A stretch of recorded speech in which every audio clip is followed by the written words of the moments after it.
A very warm welcome to all of you. एक बार फिर दोबारा से आप सभी लोगों का स्वागत है और अभिनंदन है। तो आज हम लोग स्टेटमेंट एंड अजम्पशंस पढ़ने वाले हैं, जो कि ये पार्ट फर्स्ट है इसका।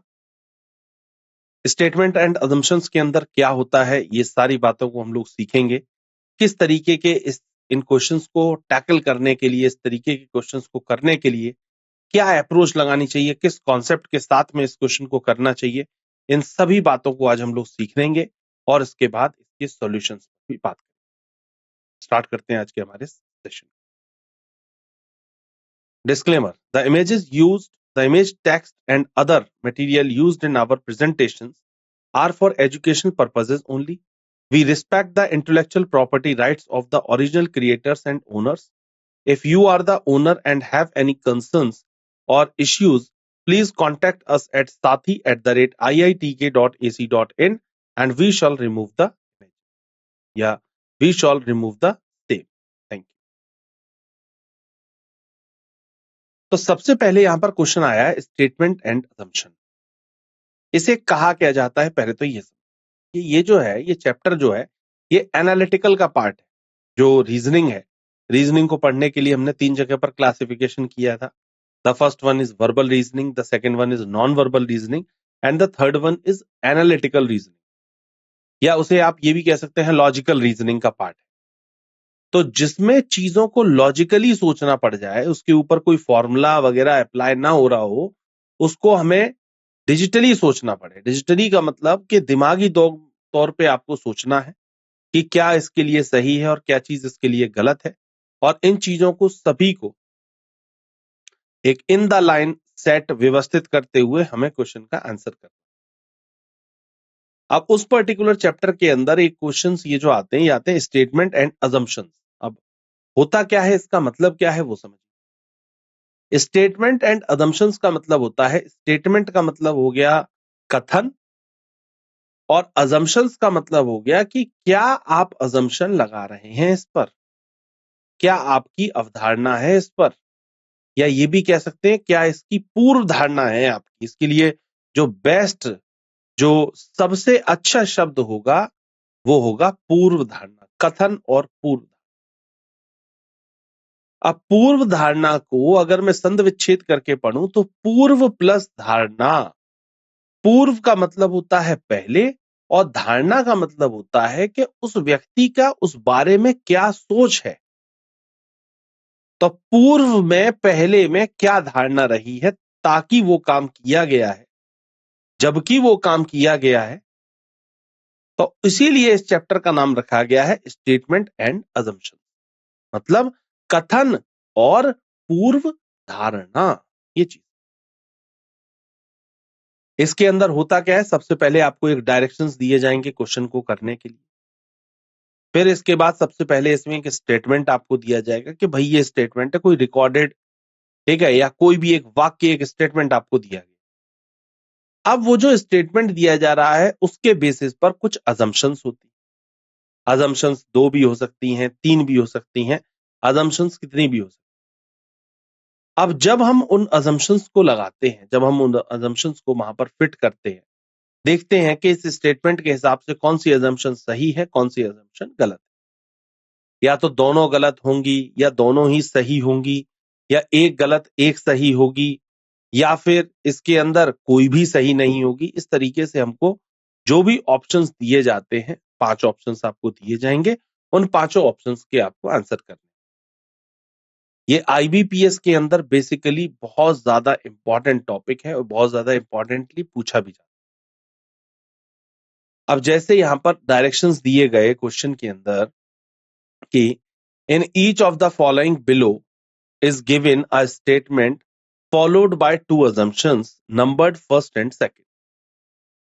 इस क्वेश्चन के अंदर या प्रत्येक सवाल के अंदर आपको एक स्टेटमेंट दिया जाता है, फॉलोड बाय 2 assumption, और दो assumptions दी जाती हैं, नंबर फर्स्ट और नंबर 2 पर।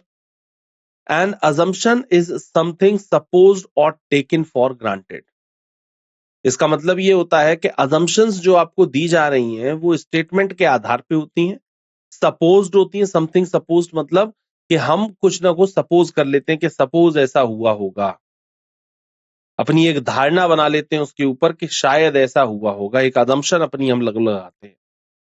और टेकन फॉर ग्रांटेड, और टेकन फॉर ग्रांटेड का मतलब हो गया कि जो भी स्टेटमेंट के अंदर दिया गया है उस पर आपकी सहमति दर्ज करना कि वो सही है या फिर गलत है। इसके बाद बोला गया you have to consider the statement, आपको उस स्टेटमेंट को कंसीडर करना है, एंड द अजम्पशंस, और अजम्पशंस को कंसीडर करना है, एंड डिसाइड, और फिर ये डिसाइड करना है आप, ये आपको निर्णय लेना है कि which of the assumptions are implicit in the statement, कौन सी जो अजम्पशन है वो इसमें इम्प्लिसिट हो रही है और कौन सी इम्प्लिसिट नहीं। जो हो रही है वो इसके लिए ठीक है, जो नहीं हो रही है वो इसके लिए सही नहीं। दोनों सही, दोनों गलत, या एक भी सही, ये चीज। स्टेटमेंट दिया गया था, उस स्टेटमेंट को पढ़ें। स्टेटमेंट बोला गया था कि want to be a PO. सबसे पहले यहां पर स्टेटमेंट आपको क्या बताया गया, बोला गया है want to be a PO, क्या आपको पीओ बनना है, want to be a PO. Solve sample paper, ये solve want to be a PO और उसके बाद एक क्वेश्चन मार्क दिया गया।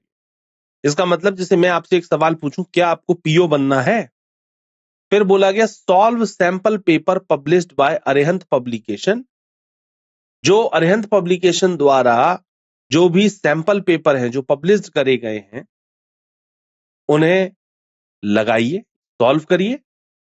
और ये जो बात बोली जा रही है ए टेल्स बी, मतलब ए के द्वारा बोली जा रही है, और किसको बोली जा रही है, बी को बोली। तो ए कहता है, अब पूरी इस स्टेटमेंट का सार ये निकल के आता है कि ए ये कहता है वांट बी से कि want to be a PO, क्या तुम्हें पीओ बनना है। तो वो बी सुन रहा है इस बात को और कहता है हाँ, तो ठीक है, तो solve sample paper published by Arihant publication. तो अरिहंत पब्लिकेशन ने जो सैंपल पेपर जो निकाले हैं उनको आप लोग सॉल्व करें। तो ये ए कहता है किससे, बी से। तो स्टेटमेंट को पहले हमें ये देखना है कि स्टेटमेंट ज्यादा से ज्यादा किस बात के लिए कह रहा है, या कम से कम किस बात को बोला जाए। कम से कम और ज्यादा से ज्यादा, minimum to minimum and max to max, कितनी बात उस पूरे स्टेटमेंट में कवर हो रही है, इस बात को हमें समझना। फिर इसके बाद इसमें अजम्पशंस दिए गए।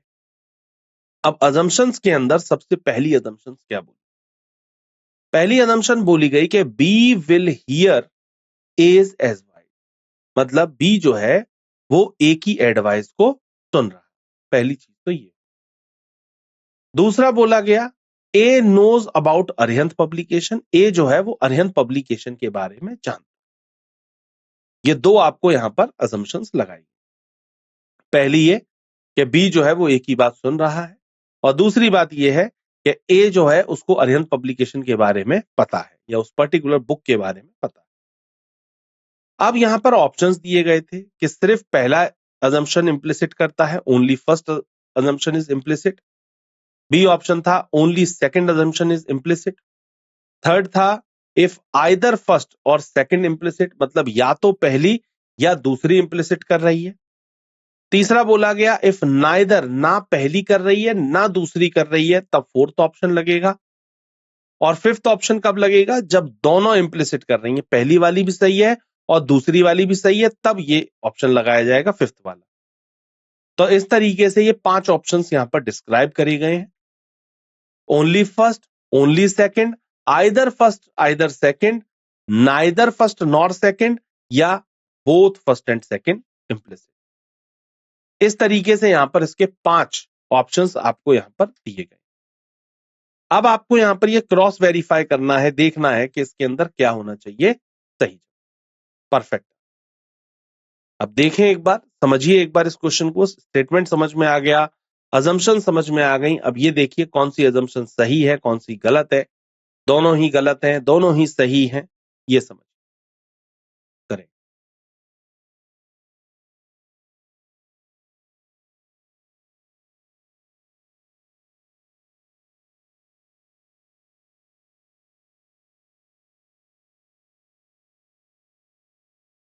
तो सबसे पहले क्वेश्चन आप सभी के सामने ये दे रखा था इसके लिए E option, if both first and second implicit जो होना चाहिए, ई ऑप्शन वो इसके लिए सही जवाब है।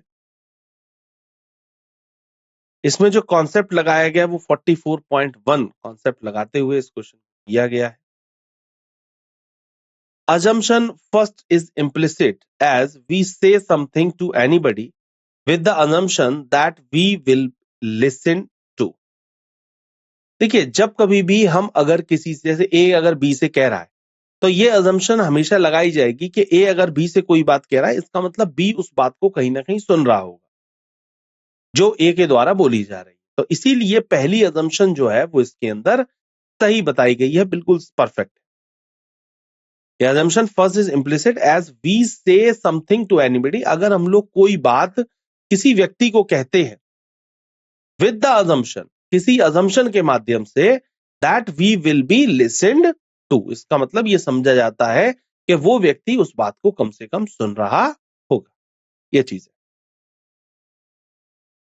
सेकंड assumption इसमें क्या लगाई गई वो समझिए। assumption second is implicit because without knowing about a particular publisher, without knowing about a particular publisher, how can we suggest someone to solve study its sample papers?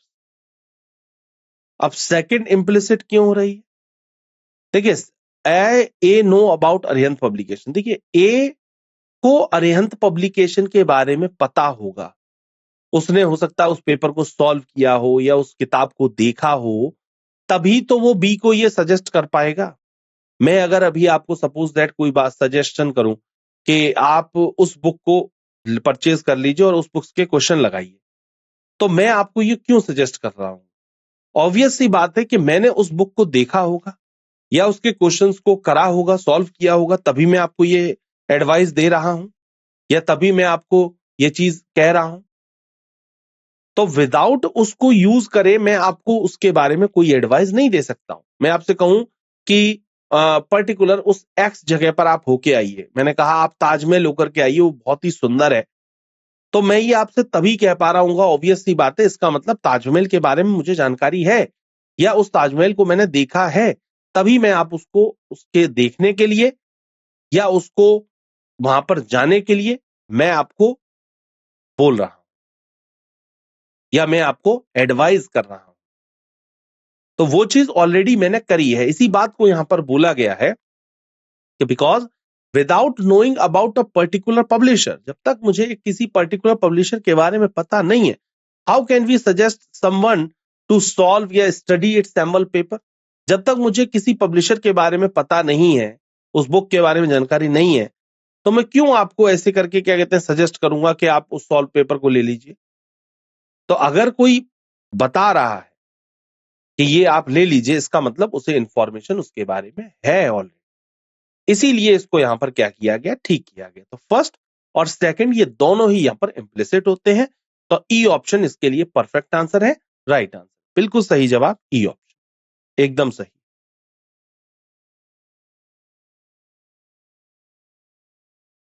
E option इसके लिए एकदम सही जवाब।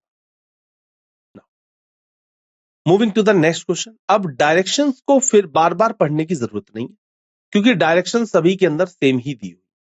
हम डायरेक्ट इसकी statement को पढ़ेंगे, assumptions को पढ़ेंगे, ऑप्शंस को भी पढ़ने। देखिए टोटल 4 चीजें हैं, डायरेक्शंस है, स्टेटमेंट है, अजम्पशन है और फिर ऑप्शंस है। तो फर्स्ट और लास्ट चीज को बार बार पढ़ने की जरूरत नहीं है, क्योंकि वो हर क्वेश्चन के अंदर सेम ही दी हुई। तो डायरेक्शंस को पढ़ने की नीड नहीं है, पहला क्वेश्चन था इसलिए पढ़ा था, अब आगे के क्वेश्चंस में पढ़ने की नीड नहीं है। और जो लास्ट ऑप्शन दिया हुआ है ऑप्शंस, वो भी पढ़ने की नीड नहीं है, क्योंकि ये दोनों ऑलरेडी हम लोग एक बार पढ़ चुके हैं और वो सभी के अंदर सेम ही रहने वाली। बदलेगा क्या? हमेशा स्टेटमेंट और अजम्पशंस बदलेंगे। तो जब कभी भी हमको पढ़नी है आगे के सभी क्वेश्चंस में, तो स्टेटमेंट और अजम्पशन ही पढ़नी। तो इसमें स्टेटमेंट बोला गया था, the next meeting of the governing body of the Arihant publication will be held after 1 year. मतलब कि अरिहंत पब्लिकेशन की जो गवर्निंग बॉडी है, जो उसको बनाती है, मतलब उसके एडिटर हो गए, उसको के राइटर हो गए, जो भी लोग हैं, उसकी गवर्निंग बॉडी है, उनकी नेक्स्ट मीटिंग जो है वो आफ्टर 1 ईयर होगी, मतलब 1 साल के बाद में होगी, ऐसा कोई स्टेटमेंट बोला। अब अजम्पशंस क्या दी गई हैं कि there will be no meeting before 1 year, इसका मतलब यह है कि 1 साल से पहले कोई भी मीटिंग नहीं होगी। और दूसरी अजम्पशन है कि Arihant publication will remain in function after 1 year, मतलब कि अरिहंत पब्लिकेशन का जो फंक्शन है वो 1 साल के बाद में होगा, will remain in function after 1 year, 1 साल के बाद में। तो ये दो अजम्पशंस आपको यहां पर दी गई। अब इन दोनों अजम्पशंस को आपको पढ़ना है, समझना है कि स्टेटमेंट के अकॉर्डिंग क्या चीज ठीक है, क्या चीज गलत है, फिर इसके सॉल्यूशन पर बात करें।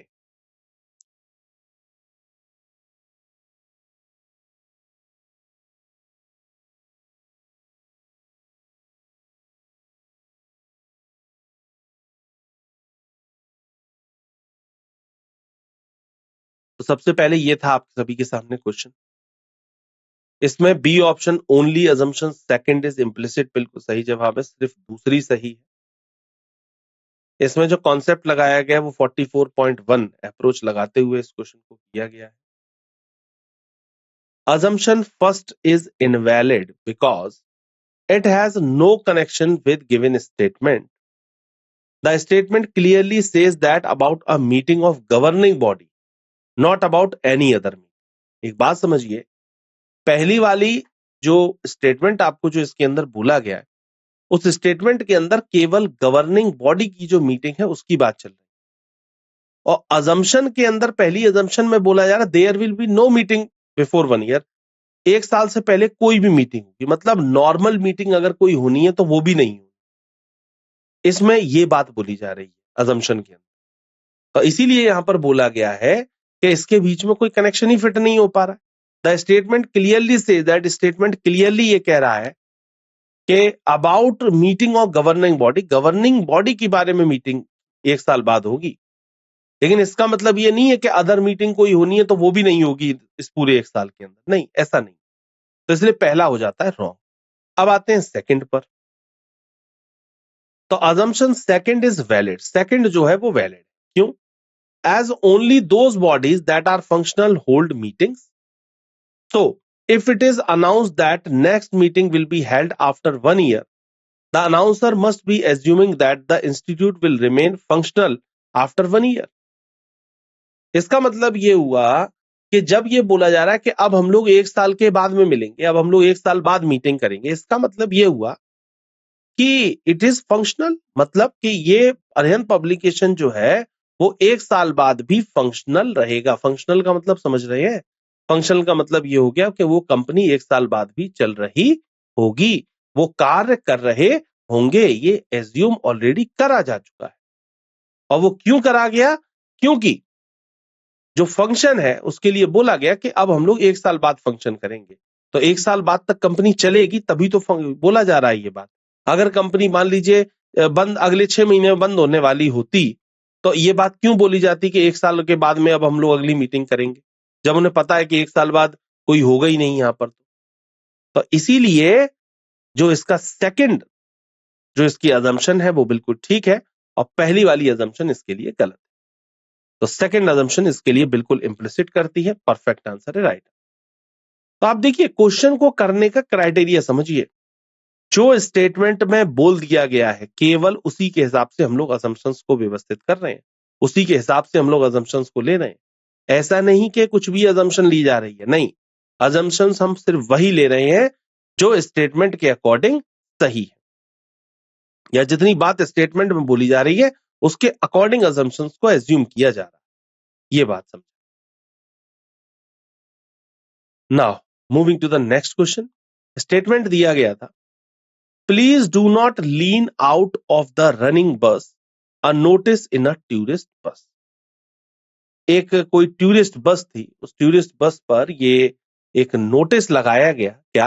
कि please do not lean out of the running बस, मतलब जब बस चल रही हो तब उस बस से ना उतरें।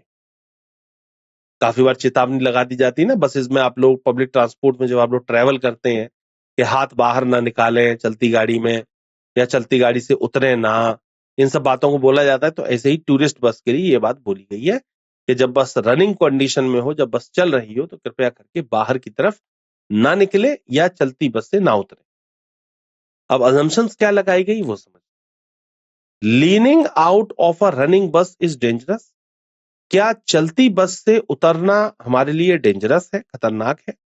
दूसरा, the passengers are likely to pay attention to this notice. जो पैसेंजर्स हैं लाइकली टू पे, ऐसा सोचा जाएगा कि ये जो पैसेंजर्स हैं हमारे, वो इस नोटिस बोर्ड को पढ़ेंगे और उससे कहीं ना कहीं अटेंशन, या पे अटेंशन का मतलब हो गया अपना ध्यान इस ओर केंद्रित करेंगे कि हाँ ये काम हमको नहीं करना है, या एटलीस्ट उस नोटिस को वो पढ़ेंगे। तो सेकंड के अंदर ये बात। तो एक बार देखिए कि क्या इस स्टेटमेंट के अकॉर्डिंग ठीक है और क्या इस स्टेटमेंट के अकॉर्डिंग गलत है। करें।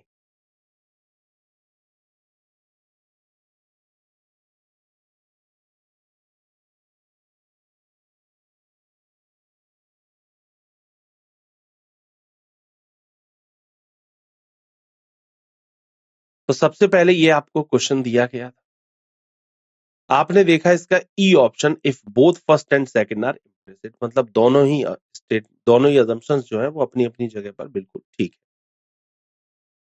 इसमें जो कॉन्सेप्ट यूज किया गया है वो 44.1 कॉन्सेप्ट लगाते हुए इस क्वेश्चन को किया गया है। Do not lean out implies that this act can be dangerous, hence assumption first is implicit। भाई ये बात जो बोली जा रही है कि आप चलती बस से बाहर ना उतरें या चलती बस से बाहर ना कूदे, तो ये क्यों बोली जा रही है? क्योंकि वो कहीं ना कहीं आपके लिए डेंजरस है। अगर वो सेफ होता तो ये बात क्यों ही बोली जाती? उतर जाइए चलती बस से, क्या परेशानी? लेकिन it is quite be dangerous, वो आपके लिए डेंजरस है कहीं ना कहीं, इसीलिए इस बात को, इस अजम्पशंस को बोला जा रहा है, या वो जो नोटिस लगाया गया वो इसी वजह से लगाया गया है। आप ये भी तो सोचिए कि उस नोटिस को लगाने की नीड क्यों हुई, उस नोटिस को लगाने की जरूरत क्यों महसूस हुई? काफी बार लोग ऐसे ही उतर गए होंगे और फिर उनके चोट लग गई होगी, तो चोट लगी होगी इसी वजह से उन्होंने वहां पर उस चीज को लिख करके बता दिया कि भाई कृपया करके चलती बस से ना उतरा जाए। तो वो कहीं ना कहीं डेंजरस है लोगों के लिए, इसीलिए ये बात बोली जा रही है। तो पहला बिल्कुल इसके अंदर ठीक है। The purpose of a notice is getting response from targeted mass. मतलब कि जो लोग ऐसा करते हैं उन लोगों के लिए ये बात लिखी। कुछ लोग होते हैं ना जो बहुत ज्यादा जल्दी में होते हैं, तो उन लोगों के लिए बात ये लिखा है, it is for a targeted mass, एक पर्टिकुलर कुछ लोगों के लिए ये बात बोली जा रही है। अब जिसको ये बात पहले से पता है कि इससे ऐसा करना गलत होता है, ऐसा नहीं करना चाहिए, तो वो व्यक्ति, उसके लिए वो नोटिस नहीं लिखा गया। ये नोटिस उस व्यक्ति के लिए लिखा गया है, उन लोगों के लिए लिखा गया जो लोग ऐसा काम करते हैं, ताकि उनको चोट ना लगे, उनके लिए वो डेंजरस ना। तो इसीलिए ये दोनों ही कहीं ना कहीं इंप्लिसिट करते हैं, दोनों ही अजम्पशंस अपनी अपनी जगह पर बिल्कुल सही है। Therefore, without assuming response from a targeted mass, there will be no such notice. Clearly, assumption second is also valid. तो इसीलिए दोनों ही स्टेटमेंट, दोनों ही जो इसमें assumptions लगाई गई हैं, वो अपनी अपनी जगह पर बिल्कुल ठीक है। Both assumptions are right. बिल्कुल सही। Now, moving to the next question. अगला क्या बोला गया है? बोला गया है कि a computer, the largest selling name with the largest range and advertisement.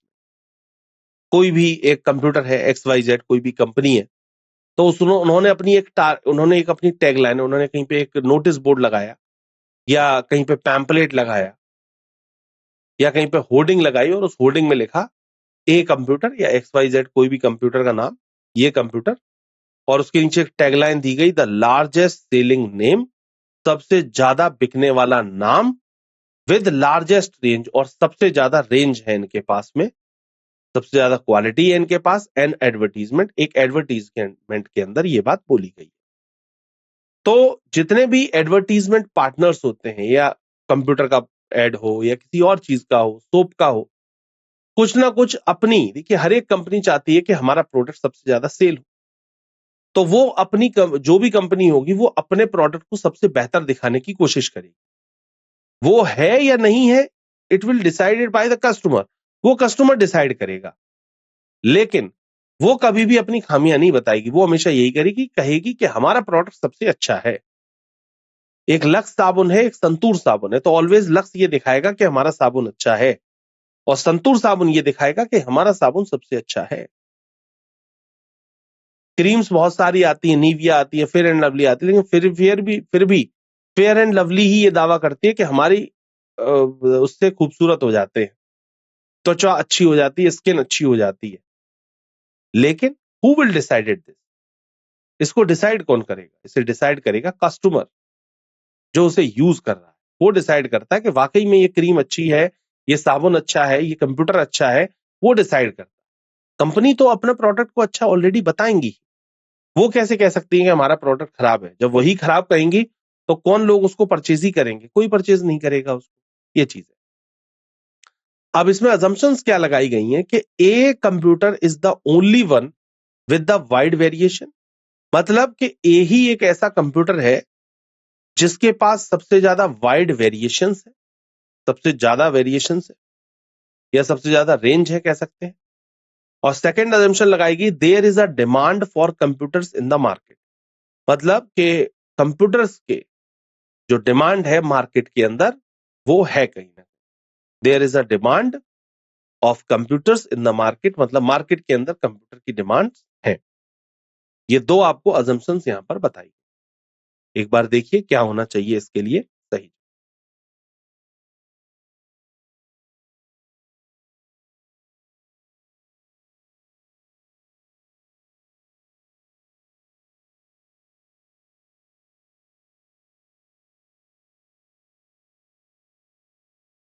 तो सबसे पहले यहां पर स्टेटमेंट आया आपके सामने, अजम्पशंस। इसमें B option, if only assumption second is implicit, जो है वो इसके लिए सही जवाब है। सिर्फ दूसरी अजम्पशन जो है वो यहां पर इम्प्लिसिट है, मतलब सही है। इसमें जो कॉन्सेप्ट यूज किया गया वो 44.1 कॉन्सेप्ट यूज करते हुए इस क्वेश्चन को किया गया है। Assumption first is not implicit because of the word only। देखिए पहली वाली assumption क्यों गलत होगी? क्योंकि इसके अंदर ये only शब्द लगा दिया। only का मतलब कि आपने पर्टिकुलर सिर्फ कह दिया कि only सिर्फ इसके लिए है ये। A computer is the only one with the wide variation. जैसे मतलब मैंने बोला ना कि इन्होंने अपना एडवर्टीजमेंट किया कि हमारी सबसे ज्यादा लार्जेस्ट, हमारा सेलिंग नेम भी सबसे ज्यादा है और हमारी लार्जेस्ट रेंज भी। तो हु विल डिसाइडेड दिस, ये डिसाइड किसने किया? आपने खुद ने नहीं। ये डिसाइड करने वाले आप नहीं होते, ये डिसाइड करेगा कस्टमर कि आपका प्रोडक्ट है कैसा। वही लक्स और संतूर का एग्जांपल ले लीजिए, सिर्फ लक्स से सुंदर निकलते हैं ऐसा कंपनी कहती। यही बात जब कस्टमर बोले तब ये माना जाएगा कि हाँ वाकई में सुंदरता लक्स साबुन से आती। तो एडवर्टीजमेंट के लिए कुछ भी बोला जा सकता है, लेकिन उसमें कितनी सच्चाई है यह बात पता चलती है कस्टमर के फीडबैक। अब इसमें बोला गया ओनली शब्द लगा दिया गया। ओनली का मतलब कि सिर्फ एक कंप्यूटर के पास में वाइड वेरिएशन है, सिर्फ इनके पास में वाइड रेंज है, लार्जेस्ट रेंज है, और किसी के पास नहीं है, ऐसा कोई जरूरी नहीं। ओनली नहीं लगाना था, ओनली लगा करके इन्होंने फर्स्ट स्टेटमेंट को, फर्स्ट अजम्पशन को इन्होंने गलत करवाया। फिर बोला गया a computer has the largest range but this does not mean that it is the only brand to have a wide range. बिल्कुल इसी बात को तो मैं आपसे कह रहा हूं कि उन्होंने ये बात बोली है, कंपनी ने ये बात बोली है कि हमारे पास सबसे ज्यादा वाइड रेंज है, लेकिन ऐसा तो नहीं है कि आप ही के पास सिर्फ वाइड रेंज है। हो सकता है कंपनी और भी कंपनीज हो जिनके पास वाइड रेंज हो कंप्यूटर्स की, तो इसीलिए आप ओनली शब्द नहीं लगा सकते कि सिर्फ हमारे पास। सिर्फ हमारे पास का तो मतलब वो मोनोपोली हो गया एक तरीके से कि भाई सिर्फ हमारे पास नहीं। तो आप इसको पर्टिकुलर एक दायरे के अंदर बांध नहीं सकते, एक बाउंड्री के अंदर उसको सिर्फ नहीं कर सकते। फिक्स नहीं किया जा सकता, it is beyond the boundary, boundary से बाहर भी जा सकता।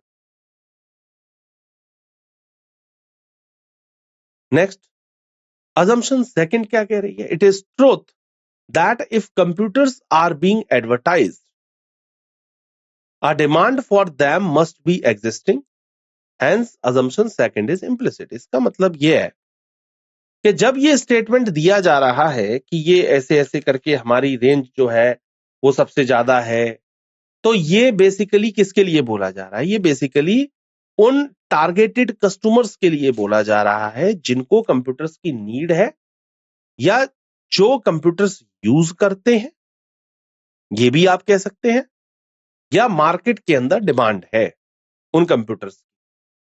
तो इसीलिए सेकंड जो इसकी अजम्पशन है वो बिल्कुल ठीक है और फर्स्ट अजम्पशन इसके अंदर कहीं ना कहीं गलत है। Second assumption is implicit. Now moving to the next question. अगला क्वेश्चन है the government has decided to provide monetary relief to the farmers in the drought hit area. मतलब कि गवर्नमेंट ने ये डिसाइड किया है कि प्रोवाइड वो उपलब्ध कराएगी मॉनेटरी रिलीफ। मॉनेटरी रिलीफ का मतलब हो गया पैसे से संबंधित रिलीफ पहुंचाने का काम करेगी टू द फार्मर्स, किनको? किसान लोगों को, in the drought hit area. जहां पर ड्रॉट हिट एरिया मतलब जहां पर सूखा पड़ा है, उस जगह पर किसानों को रिलीफ पहुंचाने का काम करेगी और किस माध्यम से? पैसे के माध्यम। ऐसा स्टेटमेंट। अब assumptions लगाई गई कि the farmer of the affected areas में एक्सेप्ट द गवर्नमेंट रिलीफ। जो फार्मर्स इससे इफेक्ट हुए हैं या जो एरिया इससे इफेक्ट हुआ है, वहां के लोग ये जो गवर्नमेंट रिलीफ जो मॉनेटरी दे रही है, जो पैसा आपको दे रही है वहां की गवर्नमेंट, आप जो फार्मर्स को ये चीज प्रोवाइड करा रही है, वो कहीं ना कहीं उस चीज को एक्सेप्ट करेंगे।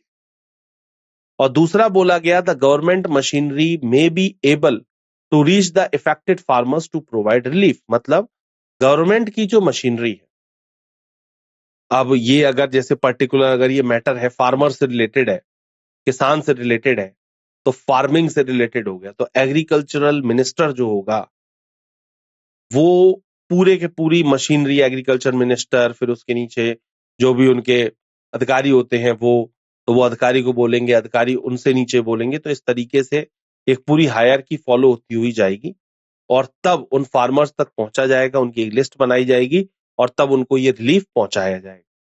तो इस तरीके से the government machinery may be able है to reach the affected farmers to provide relief, relief पहुंचाने के लिए। ऑप्शंस इसके अंदर वही सेम आपको दिए। बार देखिए क्या होना चाहिए इसके लिए सही जवाब, क्या होना चाहिए इसके लिए परफेक्ट आंसर, फिर इसके सॉल्यूशन पर हम लोग बात करें एक बार इस क्वेश्चन। बहुत ध्यान।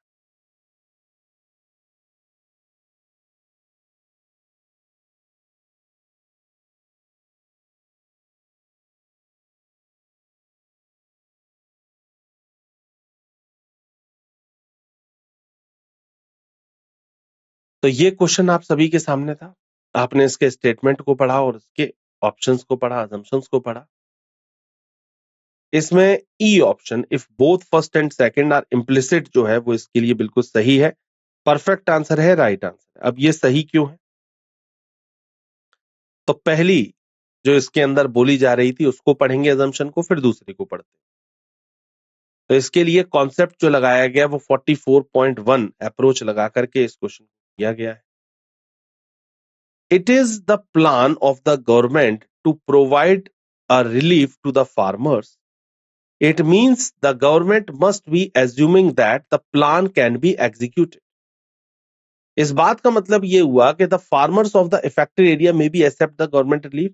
It is plan of the government, मतलब ये गवर्नमेंट का प्लान है to provide a relief, relief provide कराए जाए to the farmers, farmers को।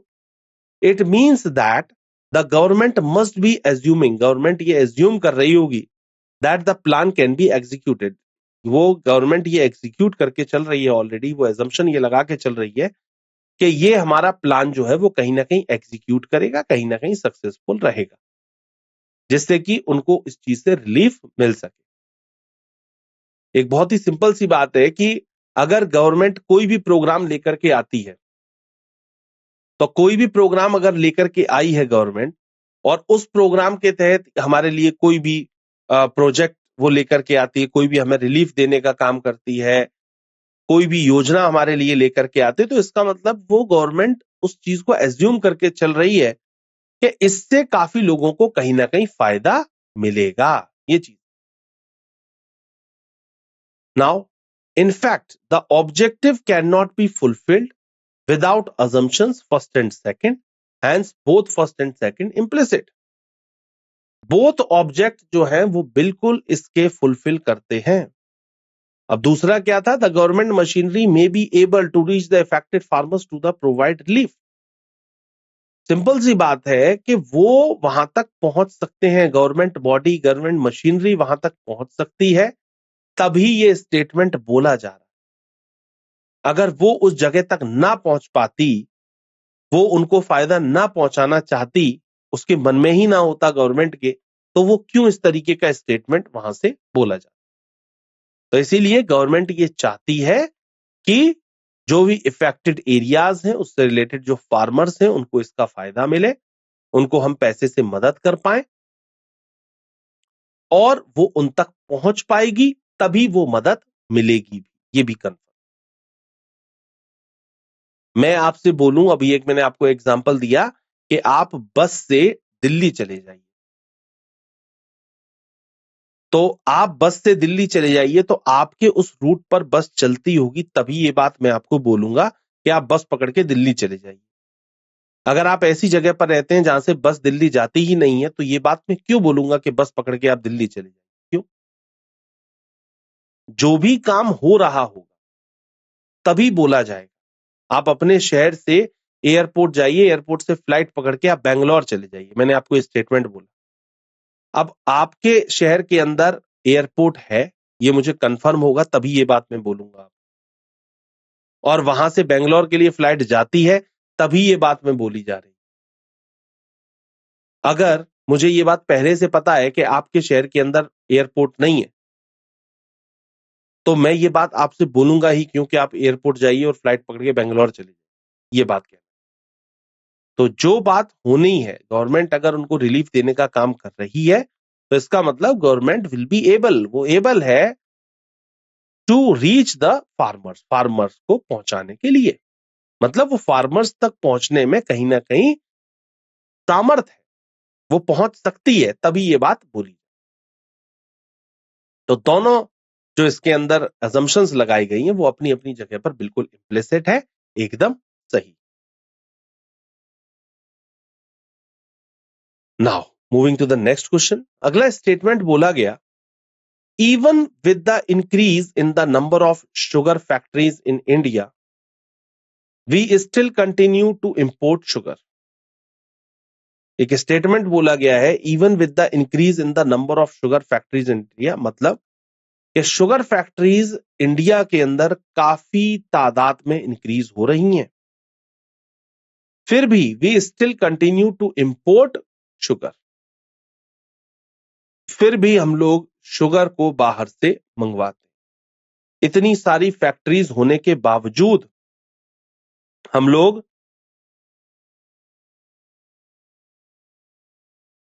इतनी सारी फैक्ट्रीज होने के बावजूद हम लोग क्या काम कर रहे हैं और क्या गलत काम कर रहे हैं, उस बात को समझिए आप लोग, कि इतनी फैक्ट्रीज होने के बावजूद हमारे इंडिया के अंदर फिर भी हम लोग शुगर को बाहर से इंपोर्ट करते हैं, बाहर से मंगवाते हैं। कितनी गलत बात है। अब असम्पशंस लगाई गई, the consumption of a sugar per capita has increased in India. क्या ऐसा तो नहीं है कि पर कैपिटा का मतलब हो गया कि पर पर्सन के अकॉर्डिंग कंजप्शन ऑफ शुगर जो है वो कहीं ना कहीं बढ़ गया है इंडिया के अंदर? एक तो ये मैटर हो सकता है। दूसरा, many of the factories are not in a position to produce sugar to their fullest capacity. इसका मतलब कि बहुत सारी फैक्ट्रीज ऐसी हैं, इस पोजीशन पे हैं अभी, कि वो जो शुगर का प्रोडक्शन कर रही हैं वो फुल कैपेसिटी के साथ में नहीं कर पा। सपोज दैट कोई भी एक मान लीजिए कोई नोएडा के अंदर एक कोई फैक्ट्री शुगर की लगी है जो 24 घंटे के अंदर 24 आवर्स के अंदर सपोज दैट 24 आवर्स के अंदर 24 टन शुगर दे देती है। सपोज कर लेते हैं 24 घंटे में 24 हर एक घंटे के अंदर 1 टन शुगर दे देती है, तो 24 घंटे में 24 टन हो गई। अब ऐसा हो सकता है, it is quite be possible कि उस फैक्ट्री के अंदर कुछ परेशानी हो, मे बी उसकी मशीन अच्छी ना हो या वर्कर्स इतने ना हो, इस वजह से वो 24 टन ना देने की बजाय वो केवल 12 टन ही निकाल पा रहे, जस्ट हाफ कर पा रहे। तो वो कैपेबल है, फैक्ट्री कर सकती है, लेकिन वो कर नहीं पा रही। It is quite be possible. अब उसके पीछे रीजन कुछ भी हो सकता है, तो अपनी कैपेसिटी के हिसाब से वो काम नहीं दे पा रही है, शुगर नहीं दे पा रही है, उससे कम दे पा रही है। अब इसी के अंदर इसमें अजम्पशंस लगाई गई हैं कि क्या क्या अजम्पशंस इसमें होनी चाहिए। बार देखिए क्या होना चाहिए इसके लिए सही करें।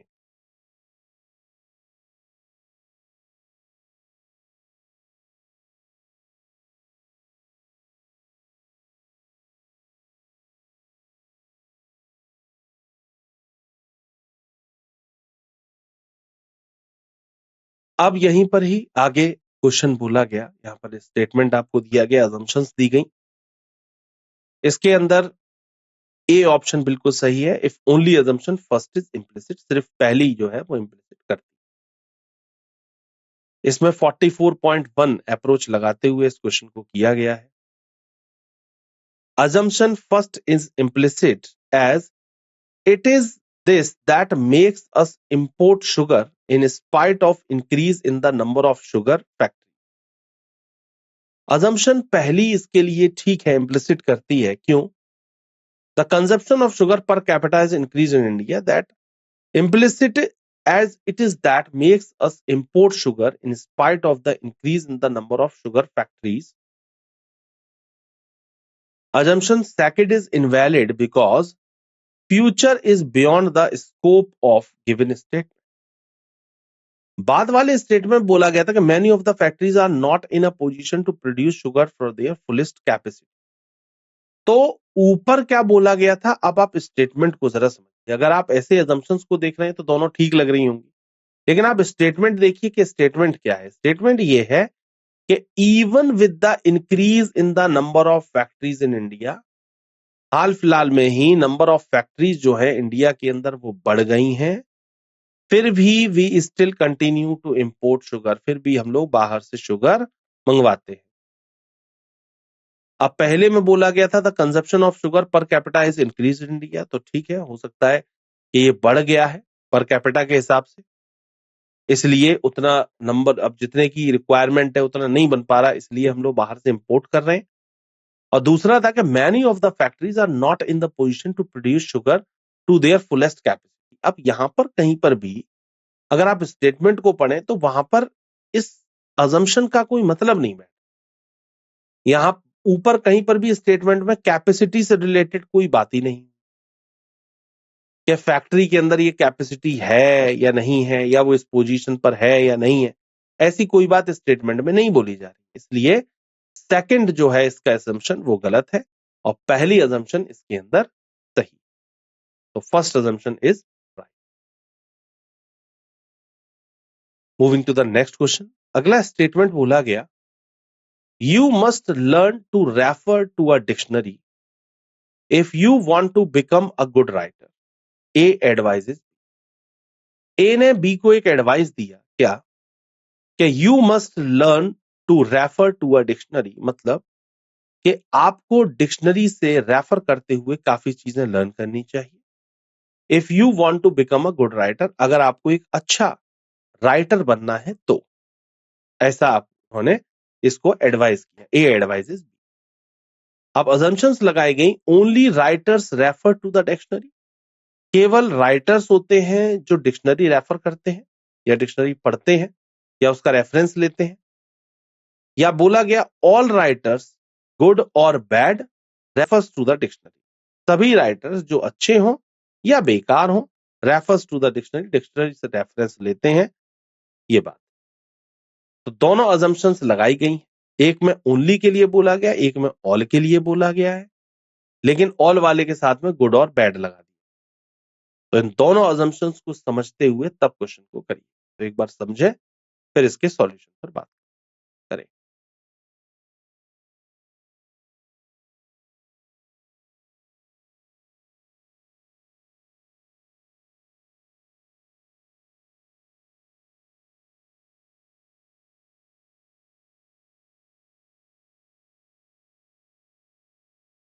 अब यहां पर आपके सामने ये क्वेश्चन आया, इसके लिए डी ऑप्शन बिल्कुल सही है। If neither first nor second is, मतलब ना तो पहला और ना ही दूसरा इंप्लिसिट करता है। इसमें जो कॉन्सेप्ट लगाया गया वो 44.1 अप्रोच लगाते हुए इस क्वेश्चन को किया गया। It does not follow from the statement that only writers and nobody else refer to the dictionary.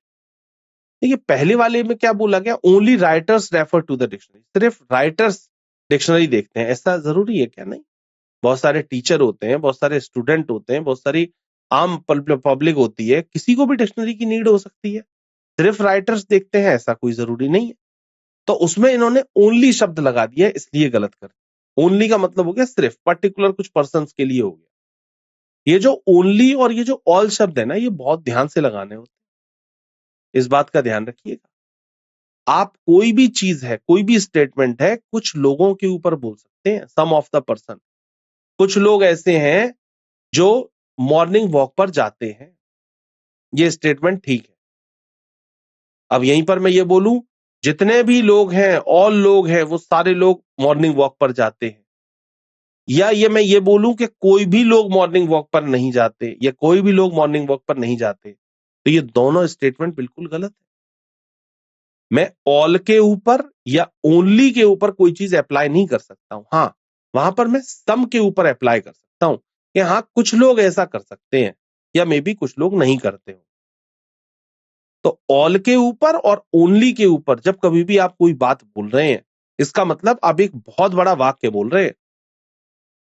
उस बात की गहराई को समझते हुए, उस बात का वजन समझते हुए, तब आपको अपना आंसर देना। तो जो भी आप स्टेटमेंट दे रहे हैं, स्टेटमेंट असम्पशंस में ये खास बात है कि जो भी आप बात बोल रहे हैं, उस बात को बहुत ध्यान से पहले सोच लीजिए, फैक्ट के हिसाब से, जिस देश में आप रह रहे हैं उसके हिसाब से, ऑल ओवर वर्ल्ड के हिसाब। जब ये सारी चीजों पर एप्लीकेबल हो तभी उस स्टेटमेंट को आप दें।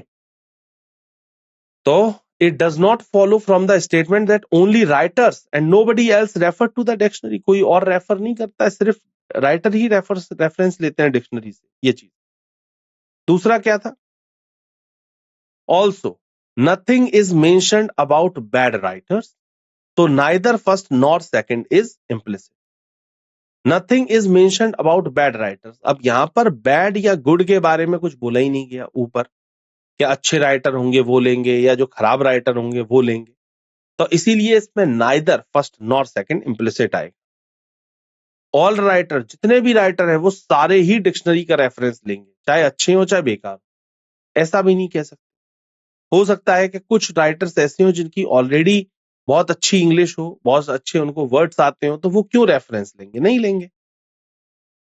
अब अच्छे और बुरे से क्या फर्क पड़ता है? अच्छे और बुरे से इस पर कोई फर्क नहीं पड़ता है। ऑल लगा दिया गया इसलिए भी गलत हो गया ये, और गुड और बैड लगा दिया गया तो बिल्कुल ही गलत हो। इसलिए दोनों ही स्टेटमेंट्स, जो दोनों ही अजम्पशंस इसके अंदर बोली गई हैं, वो दोनों ही अजम्पशंस इसके अंदर गलत हो। तो इसके लिए डी ऑप्शन परफेक्ट आंसर है, right. Now moving to the next question. अगला क्वेश्चन क्या है? If it does not rain throughout this month, most farmers would be in trouble this year. बोला गया, एक बात बोली गई कि if it does not rain throughout this month, अगर इस पूरे महीने बारिश नहीं पड़ी, मोस्ट ऑफ द फार्मर्स का मतलब हो गया ज्यादातर जो फार्मर्स हैं, would be in trouble this year. इसका मतलब उनका ये साल कहीं ना कहीं बेकार होने वाला है, या कहीं ना कहीं परेशानियों भरा होने वाला, ऐसा बोला। असम्पशंस क्या लगाई गई? Timely rain is essential for farming, समय से जो बारिश होती है वो फार्मिंग के लिए बहुत ज्यादा इसेंशियल है, जरूरी है। और दूसरा बोला गया, most of the farmers are generally dependent on rains. ज्यादातर फार्मर्स जो होते हैं वो रेन के ऊपर, मतलब बारिश के ऊपर कहीं ना कहीं डिपेंडेंट होते हैं, आधारित। तो ये दो अजम्पशंस आपको इसके अंदर दी गई। आपको ये देखना है कि इन दोनों अजम्पशंस में कौन सी सही है, कौन सी गलत है। दोनों सही है, दोनों गलत है। देखिए, ऊपर के स्टेटमेंट को ध्यान में रखते हुए तब अजम्पशंस को चेक किया। बहुत ज्यादा बियॉन्ड नहीं जाना है, बियॉन्ड द एक्सपेक्टेशंस नहीं जाना है, थ्रू आउट द टॉपिक रहना है, through out the statement. Beyond the statement सोचना है, लेकिन बहुत ज्यादा बियॉन्ड नहीं सोचना, इस बात का ध्यान रखें।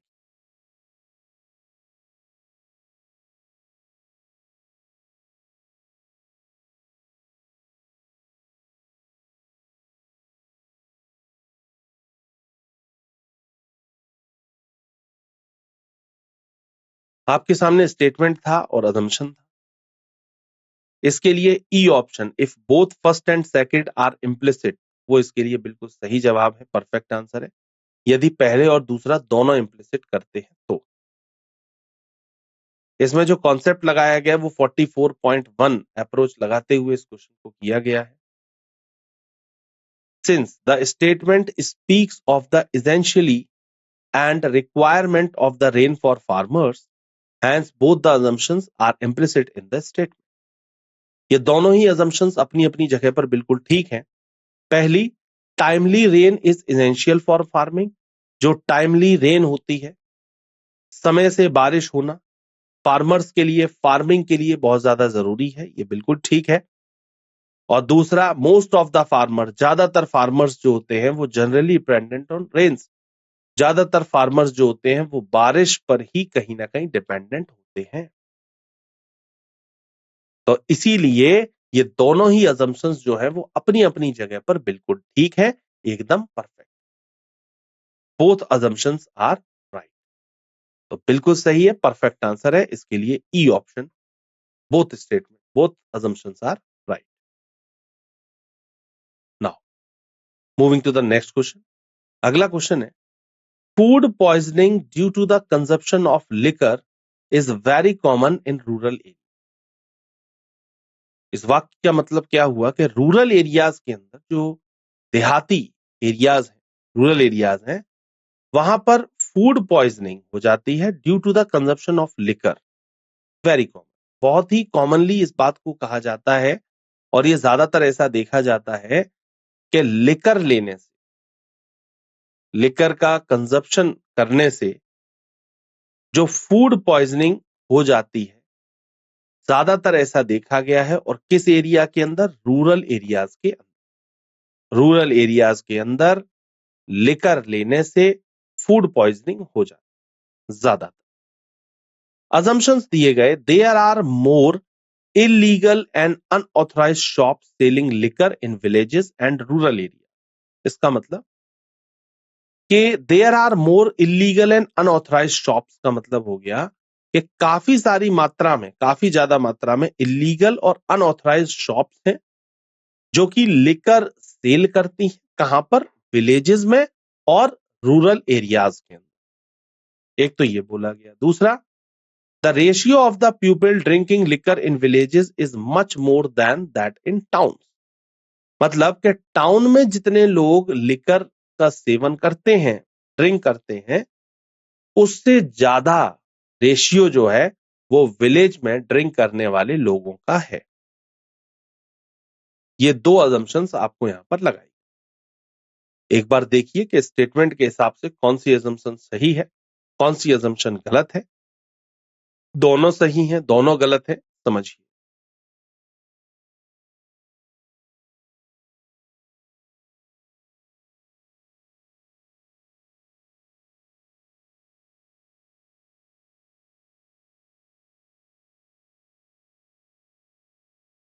तो यहां पर ये आपको क्वेश्चन दिया गया, आपने देखा इसके लिए ए ऑप्शन बिल्कुल सही है। If only assumption first is implicit, यदि सिर्फ पहली अजम्पशन जो है वो इसके अंदर सही है। इसमें जो कॉन्सेप्ट लगाया गया वो 44.1 अप्रोच लगाते हुए इस क्वेश्चन को किया गया है। The statement is talking about food poisoning due to liquor, so the number of people consuming liquor in towns और villages is not the main concern. एक बात समझिए, यहां पर बात क्या है, मैटर ये है कि गांव के अंदर, रूरल एरियाज के अंदर ये बात काफी कॉमनली देखी गई है कि जो लोग लिकर का कंजप्शन करते हैं उनको फूड पॉइजनिंग हो जाती है। तो यहां पर एक बात समझिए आप लोग कि food poisoning due to liquor, so the number of people consuming liquor in towns और villages is not the main concern. ये बात यहां पर कुछ भी एज्यूम नहीं कर सकते हैं, या इस बात का यहां पर कोई कंसर्न ही नहीं है। कौन सी बात का? कि लोग लिकर कंज्यूम कर रहे हैं टाउन के अंदर या विलेज, नहीं। कंसर्न तो ये है कि विलेज के अंदर जो लोग ड्रिंक करते हैं उनको फूड पॉइजनिंग हो जाती है। There are more illegal unauthorised shop selling liquor shop village in rural area. ज्यादा वहां पर बिक्री हो रही है, इस वजह से ऐसा हो रहा है, ऐसा कोई जरूरी नहीं है। या ये भी कह सकते हैं कि वहां पर इलीगल लिकर कहीं ना कहीं सेल किया जा रहा है, ये हो सकता है। It is quite be possible. दूसरा क्या बोला गया कि so only assumption first is follow, तो और दूसरा बोला गया the ratio of the people drinking liquor in villages is much more that in town. अब इस बात से कोई फर्क नहीं पड़ता है कि टाउन में ज्यादा पीने वाले लोग हैं या विलेज में ज्यादा पीने वाले लोग हैं, या टाउन में कम पीते हैं विलेज में ज्यादा पीते हैं, उसका इस बात से कोई मतलब ही नहीं है। यहां मतलब तो ये है कि विलेज में जो लोग पीते हैं उनको फूड पॉइजनिंग हो जाती है। तो इसका मतलब ये है कि कहीं ना कहीं विलेज के अंदर, जो विलेज या रूरल एरिया है, वहां पे कहीं ना कहीं इलीगल लिकर कहीं ना कहीं सेल करी जा रही है, या क्वांटिटी ऑफ सेलिंग बहुत ज्यादा है वहां पर, जिस वजह से ये कॉमनली परेशानी हो जा रही है लोगों को। तो इस वजह से इसके अंदर पहला जो है वो स्टेट जो अजम्पशन है वो बिल्कुल ठीक है, दूसरी स्टेटमेंट को हम कंफर्म नहीं कर सकते, ये बात। Now moving to the next question. The leader of the main opposition party asserted that the call for Chakka Jam turned out to be a great success in the entire state. जो leader हैं main opposition party के, वो asserted that, वो ऐसा assert कर रहे हैं that the call for चक्का जाम, चक्का जाम का मतलब हो जाता है कि धरना प्रदर्शन करना, और चक्का जाम का मतलब कि पूरे जितना भी ट्रांसपोर्ट सिस्टम है उन सभी को वहीं के वहीं एज इट इज रोक देना। आप देखते होंगे काफी बार रोड्स के ऊपर कुछ लोग धरना प्रदर्शन करते हैं, उसी को ही चक्का जाम बोला जाता है। चक्का का मतलब हो गया जो व्हील्स हैं वो वहीं के वहीं जाम हो जाना, उसको आगे ना बढ़ने। बस, ट्रक, जो भी मीन्स ऑफ ट्रांसपोर्ट है, जो भी चीजें हैं, उन सभी को चीजों को रोक देना, और कुछ भी चीज आगे नहीं जाएंगी, उसी को ही चक्का जाम बोला जाता है। To be a great success, ये ग्रेट सक्सेस रही है इन द एंटायर स्टेट, पूरे स्टेट के अंदर, ऐसा बोला गया या ऐसा एज्यूम किया गया किसके द्वारा? अपोजिशन पार्टी के लीडर द्वारा। अब अजम्पशंस लगाई गई, the people in future will support the main opposition party. इसका मतलब ये है कि पीपल, जो लोग हैं, जो जनता जनार्दन है वहां की, वो इन फ्यूचर, फ्यूचर में, भविष्य में सपोर्ट करेगी मेन अपोजिशन पार्टी को। अपोजिशन पार्टी में जो भी होगा उसको सपोर्ट करेगी, ऐसा एज्यूम करा जा सकता है। दूसरा है people probably are convinced about the reason behind the chakka jam strike call. वो जो चक्का जाम जो स्ट्राइक करी गई है उसके पीछे का जो रीजन है उससे काफी लोग कन्विंस्ड होंगे, काफी लोग जो हैं वो उससे कन्विंस्ड हैं, इसीलिए ये कहीं ना कहीं सक्सेसफुल रही है। जो चक्का जाम, भाई जो भी चक्का जाम किया जाता है उसके पीछे कोई ना कोई रीजन है कि हमारी आप ये मांगे, सरकार से कोई ना कोई लड़ाई होती है कि भाई हमारी आप ये मांगे पूरी करिए, ये होना चाहिए, वो होना चाहिए, कुछ ना कुछ मांग को लेकर के ही चक्का जाम किया जाता है। तो इसीलिए ये बात बोली जा रही है कि चक्का जाम की जो स्ट्राइक जो करी गई के पीछे जो रीजन है उससे कहीं ना कहीं लोग जो है वो कहीं ना कहीं कन्विंस्ड का मतलब कि जो ये बात जो बोली जा रही है, जिस चीज के पीछे चक्का जाम किया गया है, वो बात कहीं ना कहीं ठीक है। इसीलिए लोग उसे क्या कर रहे हैं, सपोर्ट भी कर रहे हैं, और कहीं ना कहीं सपोर्ट के करने के साथ साथ वो जो चक्का जाम रहा है वो कहीं ना कहीं फेल ना हो करके कहीं ना कहीं पास हो। ये बात यहां से पूरी प्रोबेबली तरीके से निकल गया। अब समझिए आप इस असम्पशन को, फिर इसके सॉल्यूशन पर बात।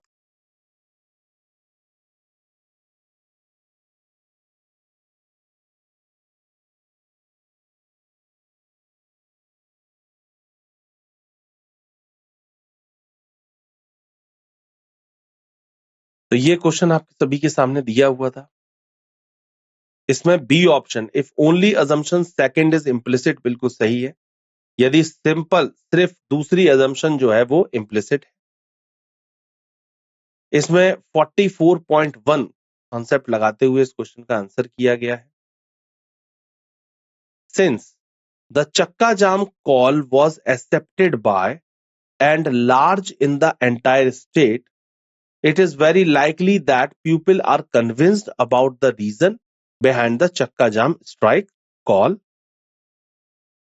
However, it is not necessary that people will support the main opposition party in future without any strong and valid reason.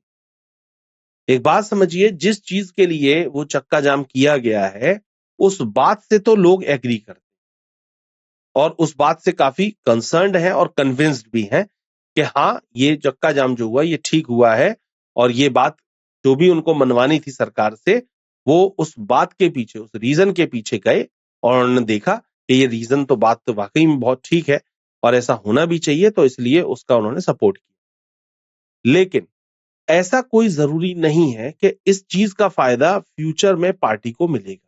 मतलब कि अगली बार अपोजिशन पार्टी को सपोर्ट दे देगी पीपल, ताकि उसकी फिर दोबारा से पार्टी बन जाए अपोजिशन की। तो ऐसा कोई जरूरी नहीं, बस ये एक असम्पशन लगाई जा रही है कि अगर ऐसा करूंगा तो शायद मुझे लोगों का सपोर्ट अगली बार चुनाव में मिल जाए ताकि मैं जीत जाऊं। लेकिन ये इट इज जस्ट असम्पशन, इसे आप कंफर्म नहीं कह सकते। तो इसीलिए इसकी सेकंड असम्पशन जो है वो ठीक है बिल्कुल, लेकिन पहली असम्पशन सही नहीं कर सकते। तो सेकंड इज प्रोबेबली ट्रू, बिल्कुल सही। Now moving to the next question. एक वार्निंग लिखी हुई है, क्या? Smoking is injurious to health. काफी बार आप देखते होंगे, मूवीज देखने जाएं आप तब दिखता है, या आप सिगरेट का जो पैकेट होता है उसके ऊपर लिखा होता है, वार्निंग लिखी होती है, या जगह जगह अलग अलग पोस्टर्स लगे होते हैं, वहां पर भी लिखा मिल जाता है। अब अजम्पशंस क्या लगाई गई हैं? Non smoking promotes health. जो नॉन स्मोकिंग, जो स्मोकिंग नहीं करता है, वो हेल्थ को प्रमोट करता है। दूसरा, really this warning is not necessary. ऐसी कोई वार्निंग की आवश्यकता नहीं। दो अजम्पशंस आपको लगा के दी गई हैं। एक बार देखिए इस स्टेटमेंट के अकॉर्डिंग कौन कौन सी अजम्पशन सही होनी चाहिए, कौन सी अजम्पशन इसमें गलत हो। देखिए,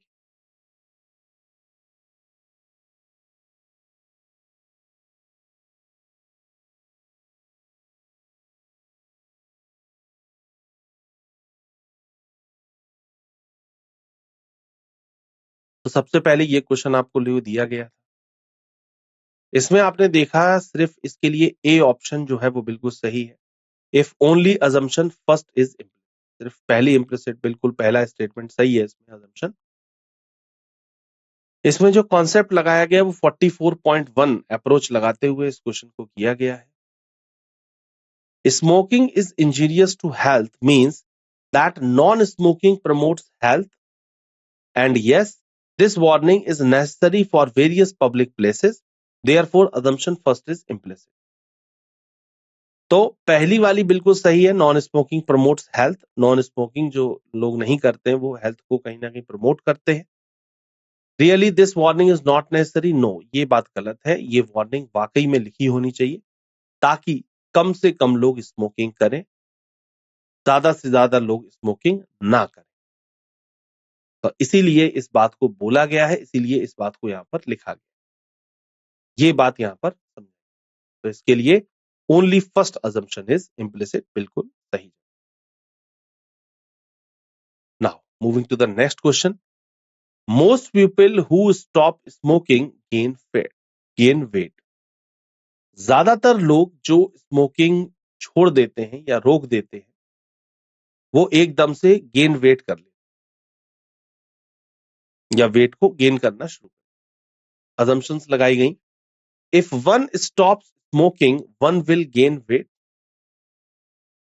और दूसरा बोला गया, if one does not stop smoking one will not gain weight.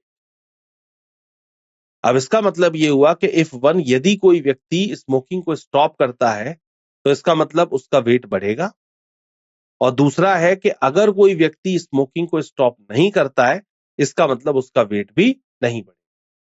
ये दो अजम्पशन सीधी सीधी दी गई, एक है पॉजिटिव और एक है नेगेटिव। देखिए एक बार कौन सी अजम्पशन इसके अंदर सही।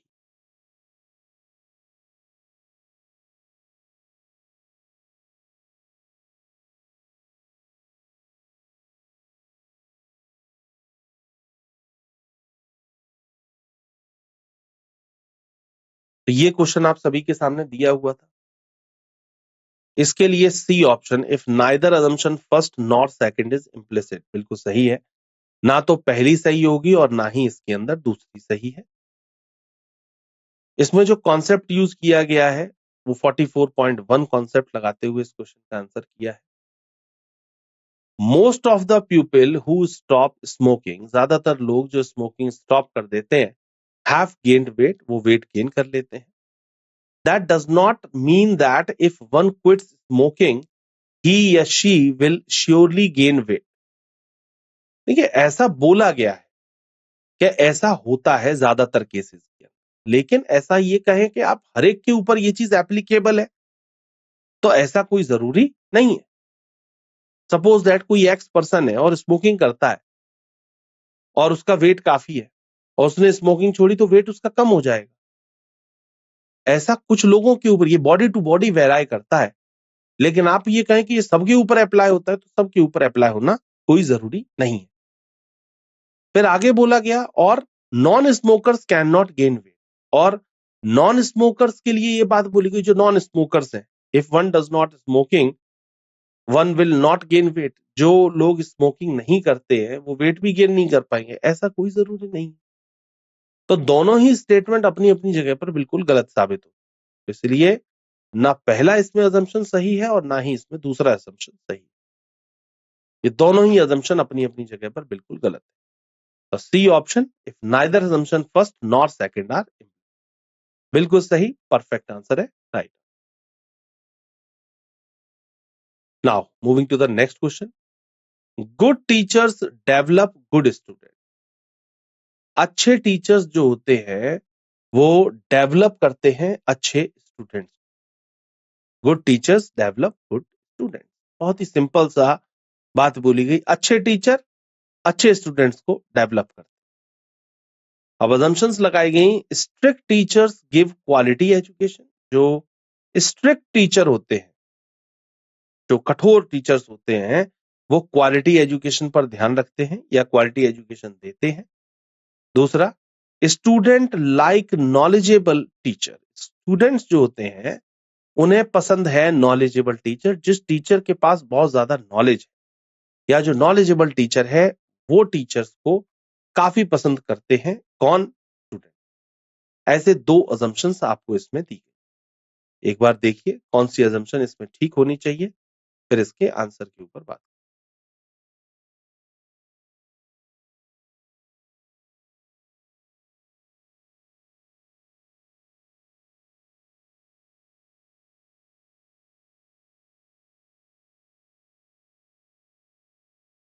तो सबसे पहले ये आपको दिया गया था, इसमें D option, if both assumption first and second are implicit, बिल्कुल सही जवाब है, मतलब दोनों ही अपनी जगह पर assumptions बिल्कुल सही है।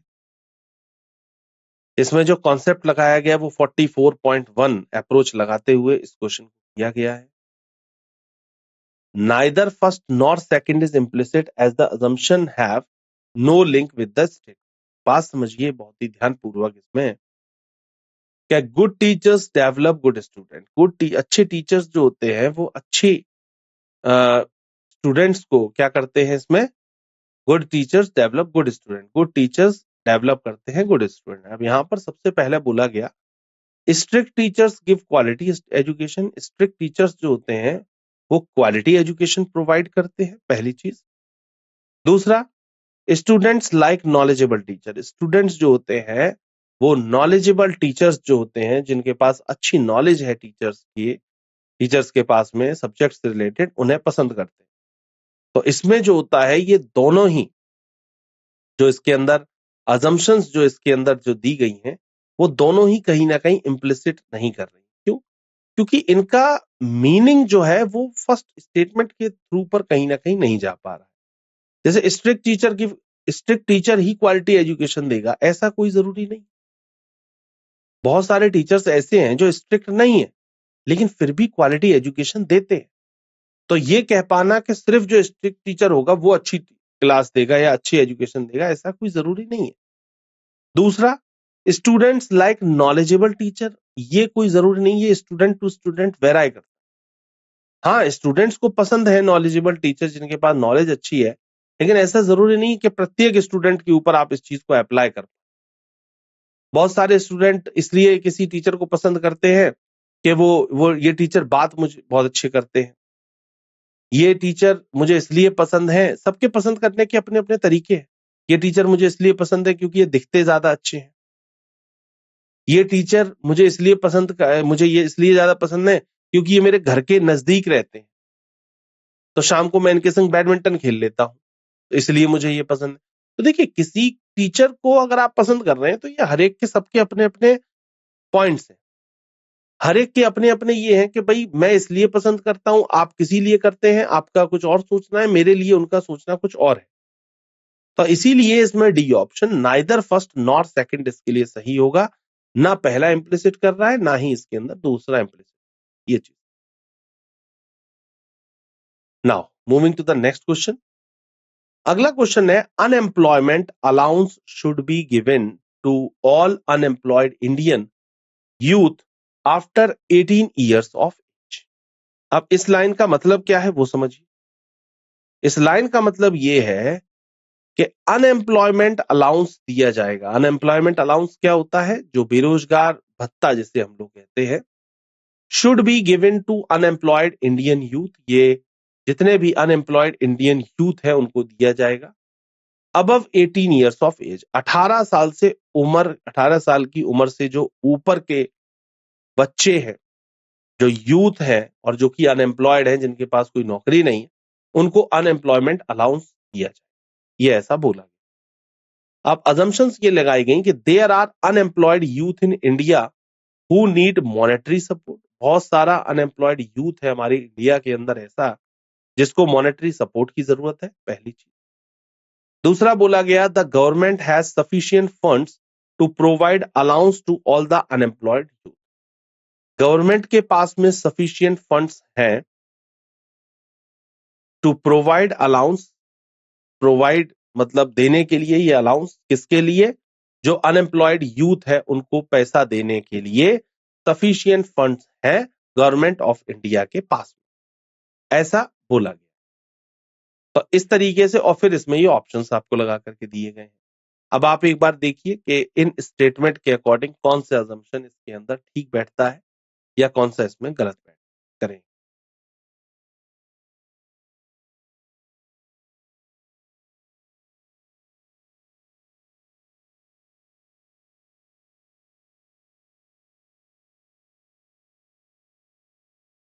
तो सबसे पहले यहां पर ये क्वेश्चन आया, इसमें if only assumption first is implicit, सिर्फ पहला जो अजम्पशन है वो बिल्कुल सही है। इसमें जो कॉन्सेप्ट लगाया गया वो 44.1 अप्रोच लगाते हुए इस क्वेश्चन को किया गया है। Assumption first that Indian unemployed youth need monetary support is the solid base for providing allowance to all the unemployed youth. Assumption पहली इसके अंदर बिल्कुल सही है। क्यों? कि there are unemployed youth in India who need monetary support. बिल्कुल सही बात है। बहुत सारा यूथ हमारे पास ऐसा है जो 18 प्लस है और जिसको मॉनेटरी सपोर्ट की कहीं ना कहीं जरूरत है। तो assumption for that Indian unemployed youth need monetary support is the solid base for providing allowances to all the unemployed youth. ये बहुत ही एक सॉलिड बेस होगा providing allowances to the unemployed youth के लिए। assumption सेकंड में क्या बोला गया? The government has sufficient fund does not give valid hence only first is implicit. अब सेकंड को हम गलत क्यों कर रहे हैं? देखिए, हम इस बात को, ये बात ऊपर क्या बोली, unemployment allowance should be given to unemployed Indian youth after 18 year. ये एक स्टेटमेंट बोला गया। ये कोई भी बोल सकता है, ये मैं बोल सकता हूं, मैं एक एज ए टीचर हूं और मैंने ये एक स्टेटमेंट दे दिया कि अनएम्प्लॉयमेंट अलाउंस मिलना चाहिए अनएम्प्लॉयड इंडियन यूथ को जो 18 से ऊपर है। ये कोई भी एक विशेषज्ञ बोल सकता है, कोई एक टीचर बोल सकता है, कोई एक स्टूडेंट बोल सकता है, कोई भी ये स्टेटमेंट बोल सकता है। लेकिन इसका मतलब ये तो नहीं है कि गवर्नमेंट के पास में सफिशिएंट फंड्स हैं या स्टेटमेंट से ये बात पता चल रही है कि उनके पास सफिशिएंट फंड है और वो देगी ही देगी। ऐसा कुछ कंफर्मेशन नहीं मिल पा रहा अकॉर्डिंग टू स्टेटमेंट। तो assumption second that the government has sufficient fund does not give a valid reason। ये कोई एक वैलिड रीजन नहीं है या ये कंफर्मेशन नहीं है कि उनके पास सफिशिएंट फंड्स हैं देने के लिए। ऐसा कोई कंफर्म नहीं हो पा रहा है स्टेटमेंट के थ्रू। तो इसीलिए इसमें सिर्फ पहली assumption जो है वो बिल्कुल सही बैठ। Now moving to the next question. Postal rates have been increased to meet the deficit. Postal rates जो है वो क्या कर रहे हैं? वो दिन प्रतिदिन कहीं ना कहीं बढ़ते जा रहे हैं, increased to meet the deficit. अब assumptions लगाएंगे, the present rates are very low. Present rate जो है वो काफी लो है। दूसरा, if the rates are not increase the deficit can not be met. और अगर इन रेट्स को नहीं बढ़ाया गया तो डेफिसिट से ये मेट नहीं कर पाए। ये दो स्टेटमेंट्स आपको, दो assumptions आपको दी गई हैं। एक बार देखिए स्टेटमेंट के अकॉर्डिंग कौन सी assumption इसमें सही है।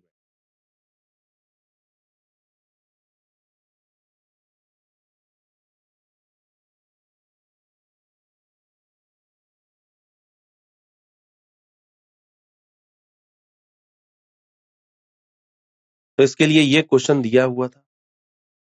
इसमें डी ऑप्शन बिल्कुल सही है, if both assumption first and second are implicit. इसमें जो कॉन्सेप्ट लगाया गया वो 44.1 अप्रोच लगाते हुए इस क्वेश्चन को किया गया है। On the basis of statement, statement के आधार पे, स्टेटमेंट जो हमको बोला गया है, it is not certain that present rates are very low. ऐसा कोई जरूरी नहीं है कि प्रेजेंट रेट लो है। We can not say that increase the rates the only way to meet the deficit. और ये भी नहीं कहा जा सकता है कि अगर हम लोग रेट्स को इंक्रीज कर दें तो वो डेफिसिट से जाकर के मीट कर जाए। Hence none of the assumption are implicit. मतलब एक भी assumption इसके अंदर सही नहीं। None of the assumption is right. ये चीज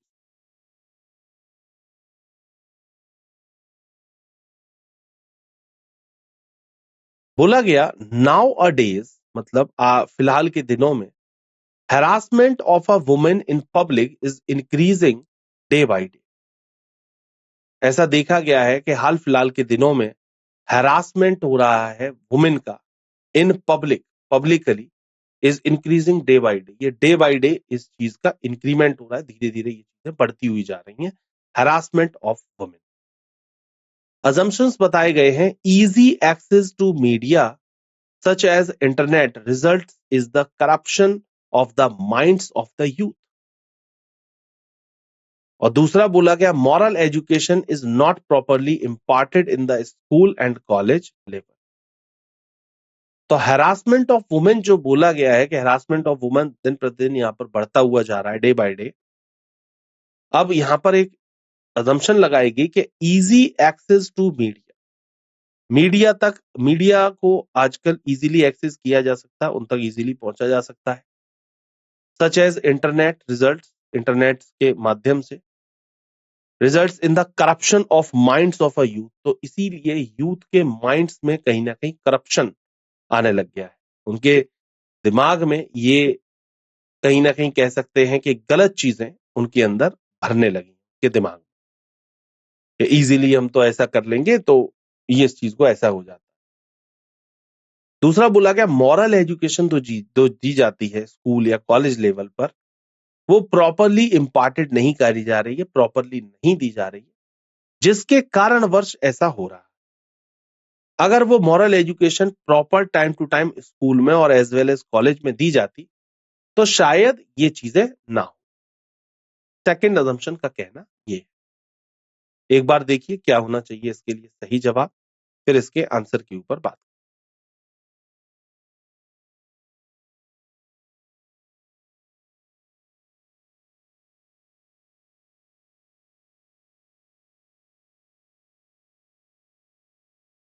तो ये क्वेश्चन आया आप सभी के सामने, आपने देखा इसके लिए B option, if only assumption second is implicit, बिल्कुल सही है, सिर्फ दूसरा इसके अंदर सही है।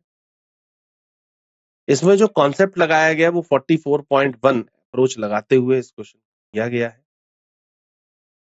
Only assumption second is implicit as increasing cases of harassment of women in public is due to the lack of moral education in people. बोला गया है कि इसमें सिर्फ दूसरी अजम्पशन जो है वो बिल्कुल सही है, क्योंकि increasing cases of harassment of women के जो केसेस हैरासमेंट के जो बढ़ रहे हैं publicly is due to the lack of moral education people. ये इसलिए बढ़ रहे हैं क्योंकि मॉरल एजुकेशन जो है पीपल के बीच में वो उन लोगों को नहीं दी। अगर ये टाइम टू टाइम कॉलेजेस में स्कूल्स में ये अगर दी जाती तो शायद इस तरीके की हरकतें ना हो। तो इसीलिए इसका सेकंड बिल्कुल सही है और पहले वाला कुछ सही नहीं है कि इजीली ये इंटरनेट तक पहुंच सकते हैं या इसीलिए करप्शन बढ़ रहा है, ऐसा कोई जरूरी या ऐसा ये कंफर्म रूप से अकॉर्डिंग टू स्टेटमेंट हम नहीं कह सकते। तो इसलिए सिर्फ सेकंड इसके लिए सही है, only second is. Now moving to the next question, क्या बोला गया स्टेटमेंट में, only dead fish go with flow. जो मरी हुई मछली होती है केवल वो पानी के प्रभाव में तेज, only dead fish go with the flow. जो मरी हुई मछली होती है वो फ्लो के अकॉर्डिंग तेज जा सकती। अजम्पशंस क्या लगाएंगे, fish that are alive will never go with flow. जो फिश जिंदा है, अलाइव है, वो कभी भी फ्लो के हिसाब से नहीं चलेगी। दूसरा, one must have individuality in thinking and making decision. का मतलब यहां पर एक बात ये भी समझ में आती है कि किसी को one must have individuality in thinking, अपने आप को स्वतंत्र दिखाना, इंडिविजुअलिटी दिखाना, ऐसा सोचना और अपने डिसीजंस को लेना, इस चीज को यहां पर बेटर इम्प्लिसिट किया जाए। तो ये दोनों अजम्पशंस आपके सामने हैं, एक बार देखिए कौन सी अजम्पशन इसमें सही है और कौन सी।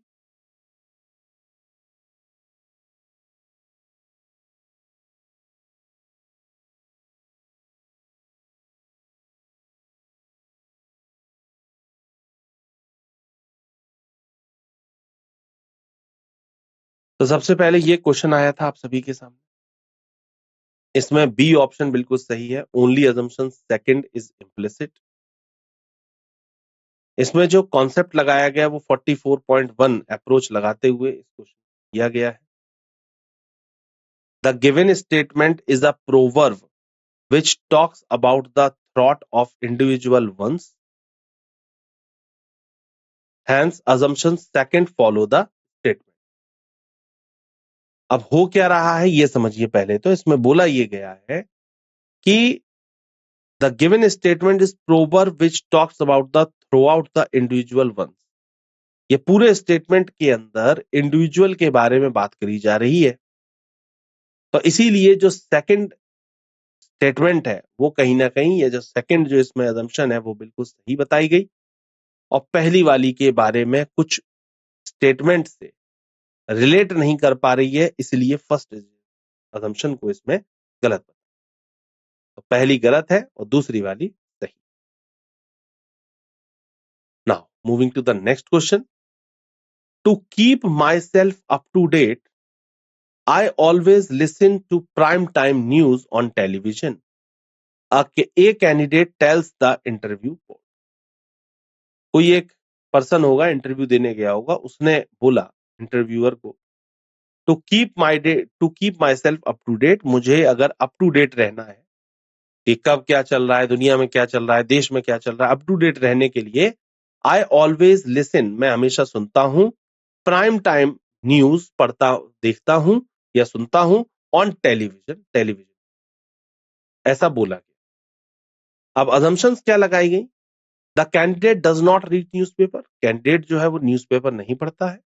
और दूसरा बोला गया recent news are broadcast only on television, जो भी रीसेंट न्यूज होती है, लेटेस्ट न्यूज होती है, वो ब्रॉडकास्ट करी जाती है सिर्फ और सिर्फ टेलीविजन।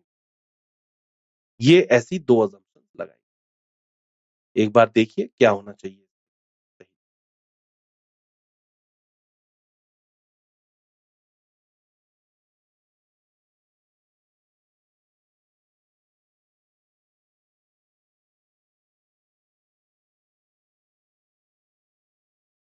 तो ये क्वेश्चन आप सभी के सामने दिया हुआ था।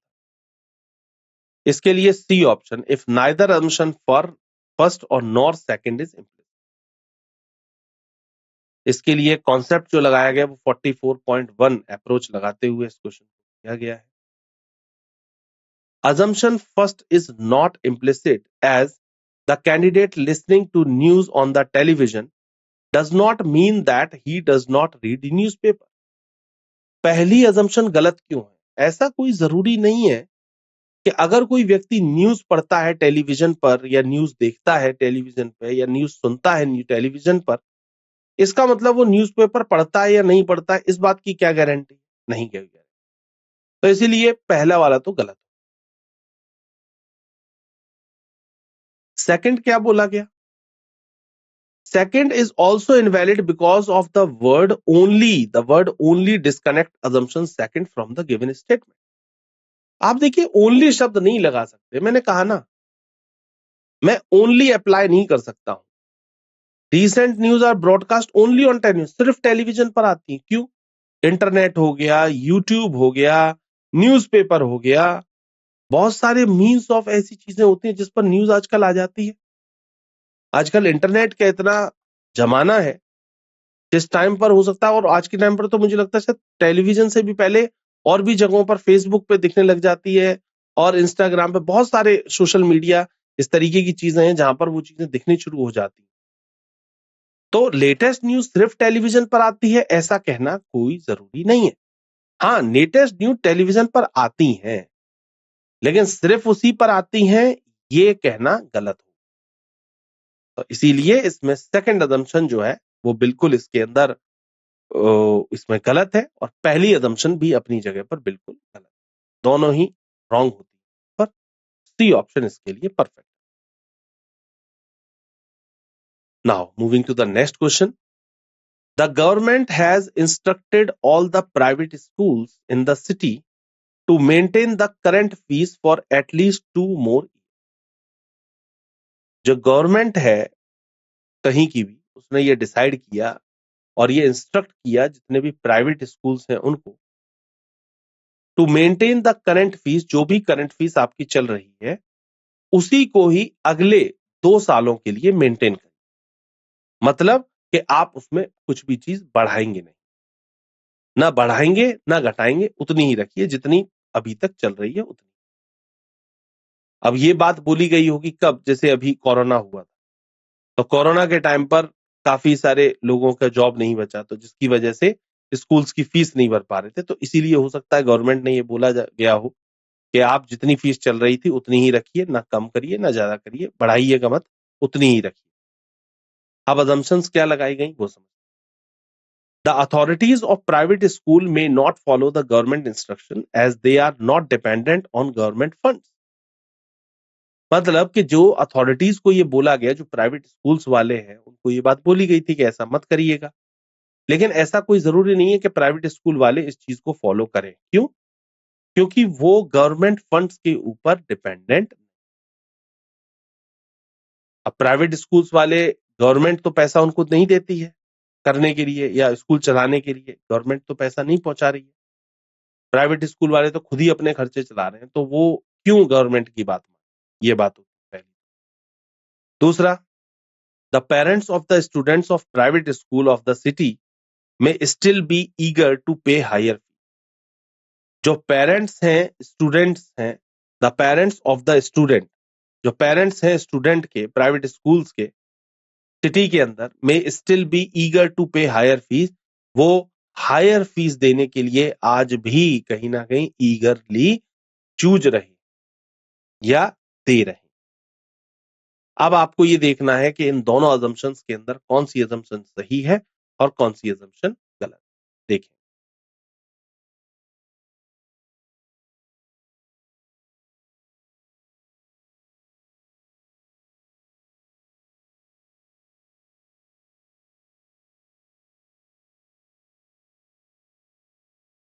सबसे पहले ये आया था आपके सामने क्वेश्चन, इसमें सी ऑप्शन इसके लिए बिल्कुल सही है। If neither assumption first nor second in, दोनों ही इम्प्लिसिट इस पर नहीं।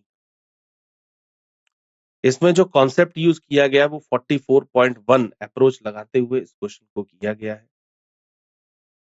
The government has taken that step after analysing many facts and parents never want to pay more fees.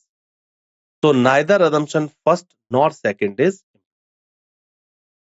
The government has taken that step. Government ने इस step लिया है after analyzing many facts. Many facts को, बहुत सारे facts को ध्यान में रखते हुए, and parents never want to pay more fees, और parents नहीं चाहते हैं कि वो ज्यादा फीस पे करें। तो neither assumption first और nor second, ना पहली सही है और ना ही दूसरी। तो इसीलिए सी ऑप्शन इसके लिए बिल्कुल सही है, परफेक्ट आंसर है, राइट आंसर। ये जो डिसीजन है ये गवर्नमेंट बॉडी का है, ना कि प्राइवेट जो स्कूल चला रहे हैं उनका। तो गवर्नमेंट बॉडी का, गवर्नमेंट बॉडी के जो स्कूल है, सरकारी स्कूल है, उन पर तो ये एप्लीकेबल हो जाएगा, लेकिन प्राइवेट स्कूल वाले जरूरी नहीं है कि इस बात पर एप्लीकेबल हो, ये बात। इसीलिए सी ऑप्शन इसके लिए सही है। Now moving to the next question, the new educational policy envisages major modification in the education system। जो नई एजुकेशन पॉलिसी आ गई है, आपने पढ़ी भी होगी, देखा भी होगा, सुना भी होगा उसके बारे में। उसके बारे में बोला गया कि major modification in the education system, ये एजुकेशन सिस्टम के अंदर एक बहुत बड़ा मॉडिफिकेशन करने जा रहे हैं। अब असम्पशंस लगाई गई, present educational system is inconsistent with national needs, और दूसरा, present education system needs change. तो प्रेजेंट एजुकेशन सिस्टम जो है वो इनकंसिस्टेंट है विद नेशनल नीड्स, इनकंसिस्टेंट है जो देश की जरूरतें हैं उसके हिसाब से इनकंसिस्टेंट है। और दूसरे में बोला गया है कि present education system needs changes, दूसरे में बोला गया कि प्रेजेंट एजुकेशन सिस्टम है उसको बदलना चाहिए, उसको नीड्स टू बी चेंज। तो ऐसे ये दो अजम्पशंस यहां पर दी गई। बार देखिए क्या होना चाहिए इसके लिए सही।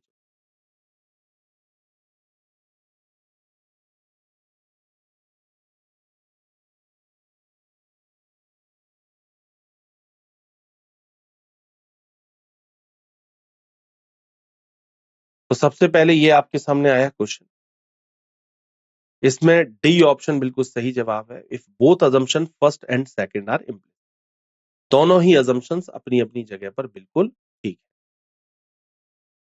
इसमें जो कॉन्सेप्ट लगाया गया वो 44.1 अप्रोच लगाते हुए इस क्वेश्चन किया गया है। बोला गया कि both the assumption are implicit in the statement major modification in the education system imply that the existing education system was not serving the purpose very well and there was need to modify. इस बात का मतलब ये हुआ कि present education जो system चल रहा है वो बहुत ज्यादा अच्छा नहीं है, इसी वजह से मॉडिफिकेशन की कहीं ना कहीं जरूरत है। तो नेशन वांट्स टू नो, और नेशनल ये चाहता भी है नेशन, कि कहीं ना कहीं ये जो चीजें हैं इनके अंदर बदलाव आए, एजुकेशन पॉलिसी के अंदर चेंजेस आए, एजुकेशन सिस्टम के अंदर चेंजेस आए, जिससे कि हमारे एजुकेशन और बेहतर हो सके। तो दोनों ही इसके अंदर अप्लाई करते हैं। Both statements, both conclusions, both assumptions are right. Now moving to the next question. Statement दिया हुआ है, politicians become rich by the votes of the people. Politicians जो होते हैं वो अमीर बन जाते हैं, कैसे? लोगों के वोट पाकर, लोगों के वोट पा करके पॉलिटिशियंस अमीर हो। अब अजम्पशंस दी गई, people vote to make politicians rich. जनता जो होती है, लोग जो होते हैं, वो वोट देते हैं पॉलिटिशियंस को रिच बनाने में मदद करते हैं। दूसरा, politicians become rich bye there virtue. Politicians जो होते हैं वो रिच होते हैं, अमीर होते हैं बाय देयर वर्च्यू। अब ये आपको देखना है कि इन दोनों अजम्पशंस के अंदर कौन सी अजम्पशन बिल्कुल ठीक है।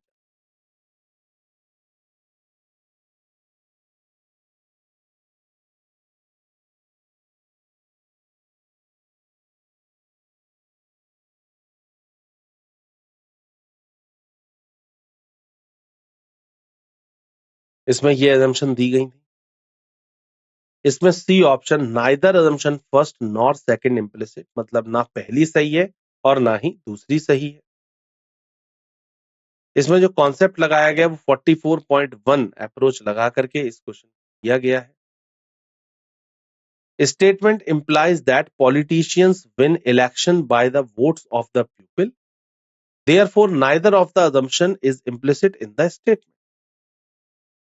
इसमें बोला गया है कि इलेक्शंस जब होते हैं तो पॉलिटिशियंस जब इलेक्शन लड़ते हैं तो वोट जब लोग डालते हैं तो उनको जिताते हैं, लेकिन उनको रिच बनाने के लिए ऐसा करा जाता है नहीं।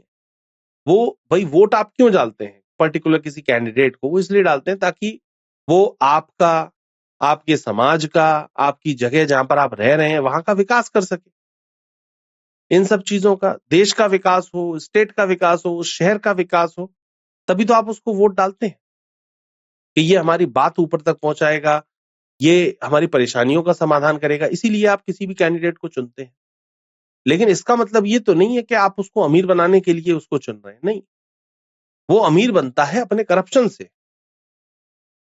अगर वो किसी अच्छे पद पर बैठ जाएगा जाकर के, फिर उसने वहां से पैसा अगर वो कमाएगा और गलत तरीके से पैसों को अगर कमाएगा, तब वो रिच होता है। तो आपने बेसिकली उसको रिच बनाने के लिए वोट नहीं किया था। आपने वोट का, जब आप वोट कर रहे थे तो उसका जो एम था वो अलग था। आप इसलिए वोट कर रहे थे उसको कि ताकि आपके जगह का विकास हो, आपकी बात ऊपर सुनी जा सके, इसलिए नहीं कि आप उसको रिच बना सकें। और इन दोनों अजम्पशंस में क्या बोला गया? दोनों के अंदर रिच बनाने की बात करी जा रही है। तो इसलिए दोनों ही स्टेटमेंट्स, दोनों ही अजम्पशंस जो यहाँ पर बोली गई हैं, वो अपनी अपनी जगह पर बिल्कुल गलत साबित है। ये बात। Now moving to the next question. He is too industrious to be a poor. Assumptions are very industrious pupil also can be poor, or very lazy pupil can also be rich.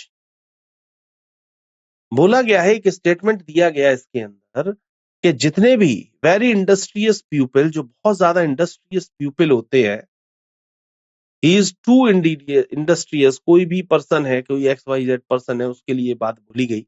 He is too industrious to be a poor. तो assumption लगाई गई कि very industrious peoples can be poor और very lazy people can be a rich. तो इस तरीके से ये दोनों असम्पशंस को आप चेक देखें एक बार, क्या होना चाहिए सही।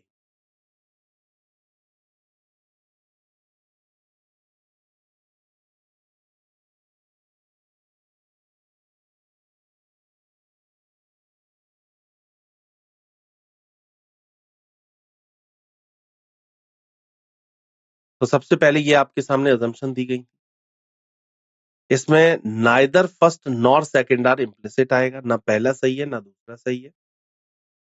इसमें जो कॉन्सेप्ट लगाया गया वो 44.1 अप्रोच लगाई गई है। None of the assumption is implicit in the statement. The statement implies that industrious people are rich.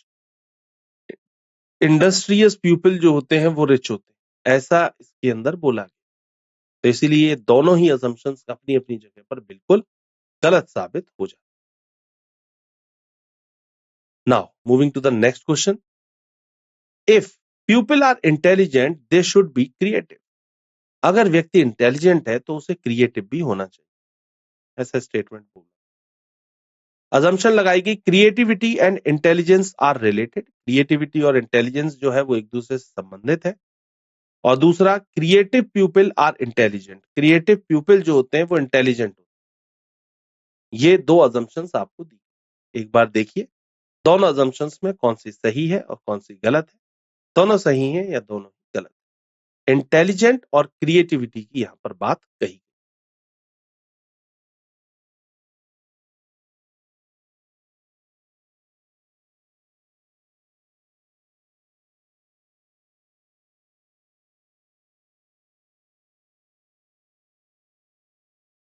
तो सबसे पहले यहां पर क्वेश्चन आपको ये दिया गया था, इसमें A option if only assumption first is implicit बिल्कुल सही है, सिर्फ पहली अजम्पशन इसके अंदर सही है।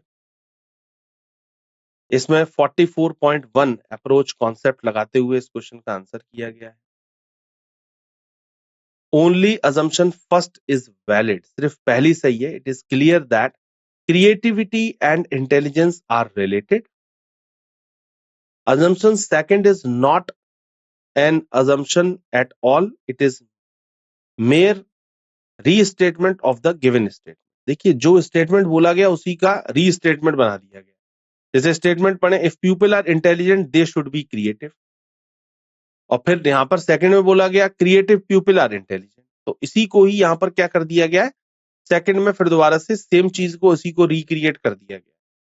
तो सिर्फ इसमें पहला वाला सही है कि क्रिएटिविटी, स्टेटमेंट में क्या बोला गया, इफ पीपल आर, अगर व्यक्ति को इंटेलिजेंट है तो वो क्रिएटिव भी होना चाहिए। अगर कोई व्यक्ति इंटेलिजेंट है तो क्रिएटिव होना चाहिए। स्टेटमेंट ने क्या बोला, creativity and intelligence are related. इसका मतलब ये हुआ कि क्रिएटिविटी और इंटेलिजेंस जो है वो दोनों आपस में रिलेटेड है, तो बिल्कुल सही बात है। और फिर बोला गया creative people are intelligent, creative people intelligent होता है, ऐसा कोई जरूरी नहीं, या ऐसा स्टेटमेंट के अंदर नहीं बोला। तो इसलिए सिर्फ इसके लिए पहला जो है वो इंप्लिसिट करता है, पहला assumption बिल्कुल सही। Now moving to the next question. Inculcate savings habit in your school going child. assumptions लगाई गई थी, सेविंग हैबिट इज अनपेक्टेड या एक्सपेक्टेड, और सेकंड बोला गया good habit should be inculcated from the child. Inculcate savings का मतलब हो जाता है कि जो आप छोटी छोटी सेविंग्स करते हैं वो एक तरीके, जो आप स्कूल्स के अंदर थोड़ी थोड़ी सेविंग्स किया करते, जैसे 10 रुपए पॉकेट मनी मिली तो 5 रुपए आपने उसको अपने उसमें डाल दिया, गुल्लक होती थी या बैंक होता था जिसे हम लोग बैंक बोलते थे, है ना, मनी बैंक, उसमें डाल दिया। तो छोटी छोटी सेविंग्स की जो हमें स्कूल में आदत पड़ी है उसी को हम लोग आगे भी कहीं ना कहीं अपने लाइफ टाइम धीरे धीरे करके बढ़ाते हैं, अचीव करते हैं। तो सेविंग हैबिट्स इज पैक्टेड, और दूसरा good habits should be inculcated from the childhood. मतलब जो अच्छी हैबिट्स हैं वो हमें कहीं ना कहीं चाइल्डहुड से ही लगनी शुरू हो जाए। दोनों ही assumptions आपके सामने हैं, देखें एक बार फिर इसके आंसर की बात।